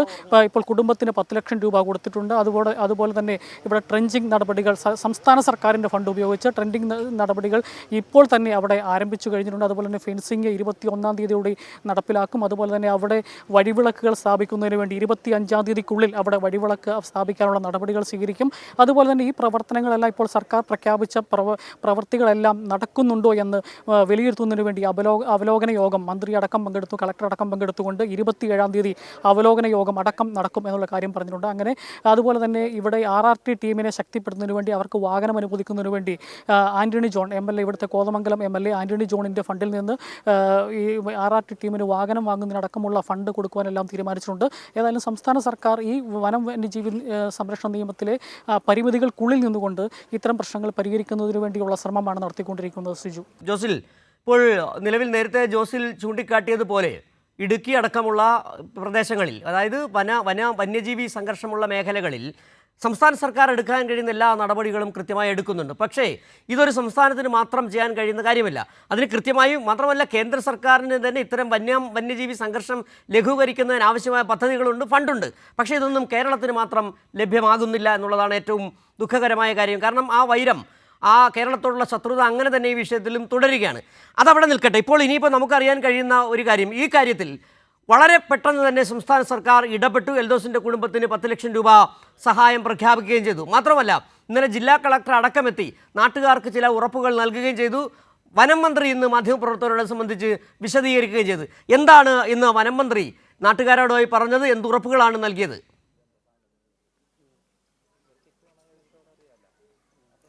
സിജു സൂചിപ്പിച്ചതുപോലെ ഒരു സംസ്ഥാന സർക്കാരിൻ്റെ ഈ വിഷയത്തിലെ പരിമിതിക്ക് ഉള്ളിൽ നിന്നുകൊണ്ട് ചെയ്യാൻ പറ്റുന്ന എല്ലാ കാര്യങ്ങളും ചെയ്യാൻ ശ്രമിക്കുന്നുണ്ട്. പ്രധാനമായിട്ടും ഇപ്പോൾ ഈ ട്രെഞ്ചിങ് അടക്കമുള്ള നടപടികൾ ഇപ്പോൾ തന്നെ അവിടെ ആരംഭിച്ചിട്ടുണ്ട്. അതുപോലെ തന്നെ ഫെൻസിങ്ങിൻ്റെ നടപടികൾ 21-ാം തീയതിയോടുകൂടി അവിടെ പൂർത്തിയാക്കും. 25-ാം തീയതിയോടുകൂടി അവിടെ വഴിവിളക്കുകൾ എല്ലാം കൃത്യമായി സ്ഥാപിക്കും എന്നുള്ള കാര്യമെല്ലാം നാട്ടുകാർക്ക് ഉറപ്പ് സർക്കാർ കൊടുത്തിട്ടുണ്ട്. അതുപോലെ തന്നെ ഈ പ്രവർത്തനങ്ങൾ കൃത്യമായി ചില ഉദ്യോഗസ്ഥരുടെ ഭാഗത്തു നിന്ന് വീഴ്ചകൾ ഉണ്ടായിട്ടുണ്ടോ എന്നുള്ളത് വനം വകുപ്പ് മന്ത്രിയും സമ്മതിക്കുന്നുണ്ട്. അതിൻ്റെ ഭാഗമായി എന്തെങ്കിലും രീതിയിലുള്ള വീഴ്ചകൾ ഉണ്ടാകാതിരിക്കാൻ അതിന് കൃത്യമായ ഒരു അവലോകന യോഗം 27-ാം തീയതി മന്ത്രിയും കളക്ടറും എല്ലാം പങ്കെടുത്തുകൊണ്ട് ഈ പ്രവർത്തനങ്ങളെ വിലയിരുത്തുന്നതിന് വേണ്ടി ചേരും എന്നുള്ള കാര്യവും മന്ത്രി വ്യക്തമാക്കിയിട്ടുണ്ട്. കുടുംബത്തിന് ഇപ്പോൾ തന്നെ 10 ലക്ഷം രൂപ കൈമാറിയിട്ടുണ്ട്. ഇപ്പോൾ നമ്മൾ നേരത്തെ തന്നെ സൂചിപ്പിച്ചതുപോലെ തന്നെ ഈ കേന്ദ്ര സർക്കാരാണ് ഇതിനകത്ത് ഒരു കൃത്യമായ ഈ വന്യജീവി സംഘർഷം കുറയ്ക്കുന്നതിന് വേണ്ടിയുള്ള കൃത്യമായ നിലപാട് സ്വീകരിക്കേണ്ടത്. കാരണം ഈ വിദേശ രാജ്യങ്ങൾ, അതായത് വികസിത രാജ്യങ്ങളിലെല്ലാം ഒരു പരിധിക്കപ്പുറം ഈ മൃഗങ്ങളുടെ എണ്ണം പെരുകിയാൽ ഇപ്പോൾ കേരളത്തിൻ്റെ വനാതിർത്തിക്ക് താങ്ങാവുന്നതിലും അധികം വന്യജീവികൾ ഈ കേരളത്തിൻ്റെ കാടുകൾക്കുള്ളിൽ ഉണ്ട് എന്നുള്ളൊരു യാഥാർത്ഥ്യമാണ്. അതിൻ്റെ വംശവർദ്ധനവടക്കം നിയന്ത്രിക്കുന്നതിന് വേണ്ടിയുള്ള കാര്യങ്ങൾ ചെയ്യേണ്ടതുണ്ട്. ഇപ്പം ഈ കേരളത്തിലെ വനങ്ങളിൽ താങ്ങാവുന്നതിലും അധികം ഈ ആനകളുടെ വർധനവ്, ഈ കേരളത്തിലെ ആനകളുടെ കഴിഞ്ഞ 10-20 വർഷത്തിനുള്ളിൽ ഉണ്ടായിരിക്കുന്ന വർധനവ് പരിശോധിച്ചാൽ തന്നെ അത് വലിയൊരു സംഖ്യയാണ്. പ്രത്യേകിച്ച് പണ്ടത്തെ പോലെ വേട്ടയാടൽ പൂർണ്ണമായും ഇല്ലാണ്ടായിരിക്കുന്നു. അതുപോലെ തന്നെ മറ്റ് ഇത് കൂടുതൽ പെരുകുന്ന ഒരു സാഹചര്യമാണുള്ളത്. ഒപ്പം തന്നെ ഇത് പ്രധാനമായിട്ടും വനത്തിനുള്ളിൽ തന്നെ ഇതിന് തീറ്റയും വെള്ളവും എല്ലാം ക്രമീകരിച്ചു കൊടുത്തെങ്കിൽ മാത്രമേ ഇത് വനത്തിനുള്ളിലേക്ക് ഇറങ്ങുള്ളൂ. പ്രധാനമായിട്ടും ഈ നേരത്തെ കാലത്ത് ഈ വനത്തിനുള്ളിൽ അശാസ്ത്രീയമായ ഒരു വനവൽക്കരണവും ഇതിനൊരു പ്രധാന കാരണമുണ്ട്. ഈ മൃഗങ്ങൾ ഉപയോഗിക്കാത്ത ഈ മാഞ്ചിയം പോലെയുള്ള അല്ലെങ്കിൽ അങ്ങനെയുള്ള മൃഗങ്ങൾക്ക് ഭക്ഷിക്കാൻ സാധിക്കാത്ത വൃക്ഷങ്ങൾ വനവൽക്കരണത്തിൻ്റെ ഭാഗമായി നട്ടുപിടിപ്പിച്ചിട്ട് ഇപ്പം പ്ലാവോ അല്ലെങ്കിൽ ഈറ്റയോ അങ്ങനെയുള്ള സാധനങ്ങൾക്ക് പൂർണ്ണമായി വെട്ടിമാറ്റിയിട്ട് ഇത്തരത്തിൽ മൃഗങ്ങൾക്ക് ആകാരമാക്കാൻ കഴിയാത്ത സസ്യങ്ങൾ നട്ടുപിടിപ്പിച്ചതിൻ്റെ ഒരു ഫലം കൂടിയുണ്ട്. അപ്പോൾ അതിൻ്റെ ഫലമായിട്ടാണ് ഇത്തരത്തിൽ ഭക്ഷണം കിട്ടാതെ അത് നാട്ടിലേക്ക് ഇറങ്ങുന്നു. അതുപോലെ തന്നെ കുടിവെള്ളം കിട്ടാത്ത കഴിഞ്ഞ പല പ്രാവശ്യം ഇടുക്കി ജില്ലയിലടക്കം മന്ത്രിമാരടക്കം പങ്കെടുത്ത് നടത്തിയ അവലോകന യോഗങ്ങളിലെല്ലാം പ്രധാനമായും പറഞ്ഞ കാരണം വനത്തിനുള്ളിൽ ഇനി സർക്കാർ കേന്ദ്ര സർക്കാരാണെങ്കിലും സംസ്ഥാന സർക്കാരും പ്രധാനമായിട്ടും മുൻകൈ എടുക്കേണ്ട ഒരു പ്രധാന കാരണം കാര്യങ്ങൾ വനത്തിനുള്ളിൽ തന്നെ ഈ മൃഗങ്ങൾക്ക് വെള്ളവും ആഹാരവും കൊടുക്കാനുള്ള കാര്യങ്ങൾ ചെയ്യുക. അതോടൊപ്പം തന്നെ അനിയന്ത്രിതമായി ഇതിൻ്റെ വംശവർദ്ധനവ് നിയന്ത്രിക്കാനുള്ള ഒരു നിലപാടും കൂടി എടുക്കുക. ഒപ്പം തന്നെ ഈ മൃഗങ്ങൾ കാട്ടിൽ നിന്ന് നാട്ടിലേക്ക് ഇറങ്ങാതിരിക്കാനുള്ള മുൻകരുതലുകളുടെ ഭാഗമായി ട്രെഞ്ചിങ്, ഫെൻസിങ് അടക്കമുള്ള കാര്യങ്ങളിൽ അതിന് മുൻതൂക്കം കൊടുക്കുക. ഇങ്ങനെ കൃത്യമായി സംസ്ഥാന കേന്ദ്ര സർക്കാരുകളുടെ ഏകോപനത്തിലൂടെ മാത്രമേ ഈ കാര്യത്തിൽ ഒരു ശാശ്വതമായ പരിഹാരം ഉണ്ടാക്കാൻ സാധിക്കുകയുള്ളൂ. എന്നാൽ കേന്ദ്ര സർക്കാർ ഇതിനെ ഒരു കേവല പരിസ്ഥിതി വാദത്തിൽ മാത്രം, ഇത് കോൺഗ്രസ് സർക്കാരിൻ്റെ കാലഘട്ടത്തിലാണ് ഇതിനു മുമ്പൊരു പരിഷ്കരണം ഇക്കാര്യത്തിലുണ്ടായത്. അത് കൂടുതലും ജനങ്ങളെ ബുദ്ധിമുട്ടിക്കുന്ന രീതിയിലേക്കാണ് അന്നത്തെ കേന്ദ്ര ഗവൺമെൻറ്, കോൺഗ്രസ് നേതൃത്വത്തിലുള്ള കോൺഗ്രസ് ഗവൺമെൻറ് ഈ നിയമം കൊണ്ടുവന്നത്. എന്നാൽ അതിന് കാലോചിതമായൊരു മാറ്റം വരുത്തണമെന്ന് മുൻ MP ആയിരുന്ന, ഇടുക്കി MP ആയിരുന്ന ജോയ്സ് ജോർജ് അടക്കമുള്ള MP മാർ പാർലമെൻറ്റിൽ നിരന്തരം ആവശ്യപ്പെട്ടതാണ്. എന്നാൽ അത്തരത്തിലുള്ള ഒരു മാറ്റം ഈ കാര്യത്തിൽ ഉണ്ടായിട്ടില്ല എന്നുള്ളതാണ് വസ്തുത. അത്തരത്തിൽ മാറ്റങ്ങൾ ഉണ്ടായാൽ ഈ കേന്ദ്ര വനം, പരിസ്ഥിതി, വന്യജീവി സംരക്ഷണ നിയമങ്ങളിലെല്ലാം ഒരു കാതലായ മാറ്റം വരേണ്ടതുണ്ട്. ആ മാറ്റം ഉണ്ടായെങ്കിൽ മാത്രമേ, അങ്ങനെ കേന്ദ്ര സർക്കാരും സംസ്ഥാന സർക്കാരും കൂടി കൂട്ടുചേർന്നിട്ട് പ്രവർത്തിച്ചാൽ മാത്രമേ ഈ കാര്യത്തിൽ ഒരു പരിഹാരം ഉണ്ടാക്കാൻ സാധിക്കുകയുള്ളൂ. സിജു. ശരി ജോസിൽ, എന്തായാലും ഇടുക്കി ജില്ലയിൽ നിന്നുള്ള ഞങ്ങളുടെ പ്രതിനിധിയായ കൂടിക്കൊണ്ട് തന്നെ വലിയ ഡീറ്റെയിൽഡായിട്ട് സ്റ്റഡി ചെയ്തതിന് ശേഷമാണ് ജോസിൽ ഇക്കാര്യത്തിൽ പറഞ്ഞത്. കാരണം ഇതിനകത്തൊരു സംസ്ഥാന സർക്കാരിന് മാത്രം ചെയ്യാൻ കഴിയുന്ന കാര്യമല്ല. നിരവധി വിഷയങ്ങൾ ജോസിൽ ചൂണ്ടിക്കാട്ടുകയുണ്ട്. അതിലൊന്ന് വനത്തിൻ്റെ സ്വാഭാവികമായ പരിസ്ഥിതി നഷ്ടപ്പെടുന്നത്, ഒപ്പം തന്നെ വനം വന്യജീവി നിയമവുമായി ബന്ധപ്പെട്ട് വരുത്തേണ്ട ഭേദഗതികൾ അടക്കമുള്ള വിഷയങ്ങൾ, അതോടൊപ്പം തന്നെ കേന്ദ്രം ഫണ്ട് അനുവദിക്കാത്തത് അടക്കമുള്ള വിഷയങ്ങളാണ് ഇവിടെ ജോസിൽ സെബാസ്റ്റ്യൻ ചൂണ്ടിക്കാണിക്കുകയും ചെയ്തത്. എൽദോസ് പതിവായി വരുന്ന വഴിയിൽ വെച്ചാണ് ആന ആക്രമിച്ചതെന്ന് പിതാവ് വർഗീസ്. രാത്രികാലങ്ങളിൽ ആനയെ കാണാറില്ലായിരുന്നു, പകൽ സമയം ഇടയ്ക്ക് കാണാറുണ്ടെന്നും വർഗീസ് പറഞ്ഞു. തൃശ്ശൂരിൽ സെക്യൂരിറ്റി ജോലി ചെയ്തു വരികയായിരുന്നു എൽദോസ്. മാസത്തിൽ 1-2 തവണയാണ് വീട്ടിലേക്ക് വരാറുള്ളതെന്ന് സഹോദരി സ്വപ്നയും പറഞ്ഞു. വിളിച്ചില്ലായിരുന്നു, വിളിക്കാണ്ട് ചിലപ്പോൾ പുള്ളി വരും. എവിടെയാണ് ആൾക്ക് ജോലി? തൃശ്ശൂരായിരുന്നു, തൃശ്ശൂരിൽ നിന്ന് വന്നു. ഇതിൽ കൂടെ സ്ഥിരമായിട്ട് നടന്നു വരുന്ന വഴിയല്ലേ ഇത്? സ്ഥിരമായിട്ട് പുള്ളിക്ക് വരണ. ഇങ്ങനെ ആനയെ മുമ്പ് എങ്ങനെ ഇതുപോലെ കാണാറുണ്ടെന്നൊക്കെ പറയാറുണ്ടായിരുന്നു? വല്ലപ്പോഴൊക്കെ കാണാറുണ്ട്, പകലൊക്കെ കാണാറുണ്ട്. രാത്രി വലിയ ശല്യമില്ലായിരുന്നു. പകലൊക്കെ അതിലേക്ക് ഓടിക്കണൊക്കെ ഇതാക്കും. പകലും മറ്റേ റോഡിൽ കൂടി മറ്റേ കയറില്ല, രാത്രി ആയാലും റോഡിൽ കയറുള്ളൂ. എങ്ങനെയാന്നിട്ട് പിന്നെ വിവരം ആൾക്കാർ പറയുകയാണോ ചെയ്തത്? വിവരം ഞാൻ ഒരു 12 ആയപ്പോഴാണ്. ഒരു കുറേ 2 ആളുകളെ വന്നിട്ട് എൽദോസിൻ്റെ കൈയും കാലുമൊക്കെ തട്ടുമുട്ടൊക്കെ കിട്ടിയിട്ടുണ്ട്. ഒരു ആന കെട്ടിയാന്ന് പറഞ്ഞു. എല്ലാ ദിവസവും ഈ രാത്രി തന്നെയാണോ വരാറുള്ളത്? ഈ സമയത്താണ് പുള്ളി മാസത്തിലേക്ക് വരുള്ളൂ. മാസം 2 ആഴ്ച കഴിഞ്ഞ്, ചിലപ്പോൾ ഒരാഴ്ച കഴിഞ്ഞ്, അങ്ങനെയൊക്കെ വരുള്ളൂ. തൃശ്ശൂർ തന്നെയാണോ താമസം? തൃശ്ശൂർ അല്ലല്ല, ഇത് ഇവിടെ. അല്ല, ഇവിടേക്ക് വരുന്നത് അപ്പോൾ എവിടെയാണ് താമസിച്ചായിരുന്നു? ജോലി കഴിഞ്ഞിട്ട് എല്ലാ ദിവസവും വരാറുണ്ടോന്ന്? ഇല്ലില്ല, മാസത്തിലൊക്കെ വരുള്ളൂ. അപ്പം എവിടെയാണ് ജോലി സ്ഥലത്ത്? അവിടെയാണോ താമസിച്ചിരുന്നത്? അവിടെ താമസിച്ച പണിയായിരുന്നു. ഇന്നലെ അങ്ങനെ വരുന്ന വഴിക്കാണ് ഇത് അല്ലേ? അവിടുന്ന് ഇങ്ങോട്ട് ഏതാണ്ട് 1 കിലോമീറ്ററൊക്കെ ഉള്ളൂ അല്ലേ? അവിടുന്ന് 1 കിലോമീറ്റർ ഉള്ളൂ. സ്ഥിരമായിട്ട് വരുന്ന വഴിയാണ്. അവൻ 10-20 വർഷം ഞങ്ങളിവിടെ താമസിക്കാൻ തുടങ്ങിയിട്ട് 10 വർഷമായി. അവൻ നടന്നാണ് വരുന്നത്, എന്നും നടന്നാണ് വരുന്നത്. ജോലി കഴിഞ്ഞ് താമസിച്ച് വരുമ്പോൾ നടന്നാണ് വരുന്നത് എന്നും. അവിടെ എവിടെയാണ് ശരിക്കും ജോലി? എല്ലാ ദിവസം അവൻ പല സ്ഥലങ്ങളിൽ ജോലി ചെയ്യുന്നുണ്ട്, സെക്യൂരിറ്റി ആയിട്ട് പല സ്ഥലങ്ങളിൽ ജോലി ചെയ്യുന്ന ആളാണ്. ഇപ്പോൾ തൃശ്ശൂരായിരുന്നോ? തൃശ്ശൂരായിരുന്നു. ആദ്യം കിറ്റെക്സിലായിരുന്നു, അത് കഴിഞ്ഞ് അവിടെ നിന്ന് വന്നപ്പോൾ പിന്നെ സെക്യൂരിറ്റി ആയിട്ട് എല്ലാ സ്ഥലങ്ങളിലും പോകുന്നുണ്ട്. തൃശ്ശൂരിൽ നിന്നാണ് ഇപ്പോൾ വന്നേ. അവിടെ താമസിച്ച് ജോലി ചെയ്യണോ അതോ എല്ലാ ദിവസവും അങ്ങനെ വരാറുണ്ടോ? പോയി എല്ലാ ദിവസവും വരാറില്ല, 1 മാസം 2 മാസം കൂടുമ്പോഴാണ് വരുന്നത്. അങ്ങനെ വരുന്നത്. ക്രിസ്മസിന് വന്നാന്ന് തോന്നുന്നു, വിളിച്ച് പറയാതെ വന്നേ അപ്പച്ചനോട്. ഇതുപോലെ ആനയൊക്കെ കാണുന്ന മുമ്പേയൊക്കെ അങ്ങനെ ഉണ്ടായിട്ടുണ്ടോ? പറയാറുണ്ടോ? ആനേനെ കാണാറുണ്ട്, അങ്ങനെ ഉപദ്രവിക്കാറില്ല. ആദ്യമായിട്ടാണ് ഉപദ്രവിക്കുന്നത്. ഇന്നലെയൊക്കെ എങ്ങനെ ആള് വരുമ്പോൾ എങ്ങനെയാണ് വിവരം അറിഞ്ഞത്? ഞങ്ങൾ ലൈവ് കണ്ടായിരുന്നു ഫോണിൽ. അപ്പോൾ ഫോണിൽ ലൈവ് കണ്ടപ്പോൾ ഞാൻ ഹസ്ബൻഡിനോട് പറഞ്ഞു, ക്ലാശ്ശേരിയിൽ ആരോ ഇങ്ങനെ എന്തോ പറ്റിയിട്ടുണ്ടല്ലോ, ആരാന്ന് വിളിച്ചു അന്വേഷിക്കുമെന്ന്. അങ്ങനെ അറിഞ്ഞു വന്നത്. എവിടെയാണ് താമസിക്കുന്നത്? മലയിഞ്ചി, തൊടുപുഴ മലയിഞ്ചി. അറിഞ്ഞിട്ട് ഇന്നലെ രാത്രി തന്നെ വന്നേ. ഫാമിലിയിൽ മറ്റാരൊക്കെയാണ് ഉള്ളത്? എനിക്ക് അപ്പച്ചനും അമ്മച്ചും ഞാനും ആങ്ങളേ ഉള്ളൂ, വേറെ ആരുമില്ല. ഒരു മോനോ. ഈ വീട്ടിലപ്പോൾ അവർ 3 പേരെ താമസിച്ചായിരുന്നു? ഒരു പുള്ളി, അവർ 2 പേരും താമസിച്ചുകൊണ്ടിരുന്നു. ഇവിടെ താമസമായിട്ട് കുറേ വർഷമായോ? 20 വർഷമായി, 20 വർഷമായി താമസിക്കാറായിട്ട്. കുട്ടമ്പുഴയിൽ കാട്ടാനയുടെ ആക്രമണത്തിൽ കൊല്ലപ്പെട്ട എൽദോസിൻ്റെ പിതാവും സഹോദരിയും സംസാരിച്ചതാണ് നമ്മൾ കേട്ടത്. അവിടെ അങ്ങനെ ഒരു ആനകൾ ആക്രമിക്കുന്ന ഒരു സാഹചര്യം ഉണ്ടായിരുന്നില്ല. എന്താണ് സംഭവിച്ചതെന്നറിയില്ല. ഏതായാലും അക്കാര്യങ്ങളൊക്കെ ഇനി അന്വേഷണത്തിലൂടെ തന്നെ അറിയേണ്ടതുണ്ട്. ഇന്നത്തെ മറ്റൊരു പ്രധാനപ്പെട്ട വാർത്ത, വയനാട് മാനന്തവാടിയിൽ ആദിവാസി മധ്യവയസ്കനെ കാറിൽ റോഡിലൂടെ വലിച്ചിഴച്ച സംഭവത്തിലെ 2 പ്രതികൾ പിടിയിലായ സംഭവമാണ്. പച്ചിലക്കാട് സ്വദേശികളായ മുഹമ്മദ് ഹർഷിദും അഭിറാമും എന്നിവരാണ് കസ്റ്റഡിയിലായത്. കൽപ്പറ്റയിൽ നിന്നാണ് ഇവരെ പിടികൂടുകയും ചെയ്തത്. ഇപ്പോൾ ഈ വാർത്തയുടെ വിവരങ്ങളുമായി അനൂപ് കൂടി ചേരുന്നുണ്ട്. അനൂപ്, ഇന്നലെ കേരളം നടുങ്ങിയ ഒരു ദൃശ്യങ്ങളായിരുന്നു അത് കണ്ടത്. ആദിവാസി വിഭാഗത്തിൽപ്പെട്ടൊരു മധ്യവയസ്കരെ കാറിൽ റോഡിലൂടെ വലിച്ചിഴച്ചു കൊണ്ടുപോകുന്നത്.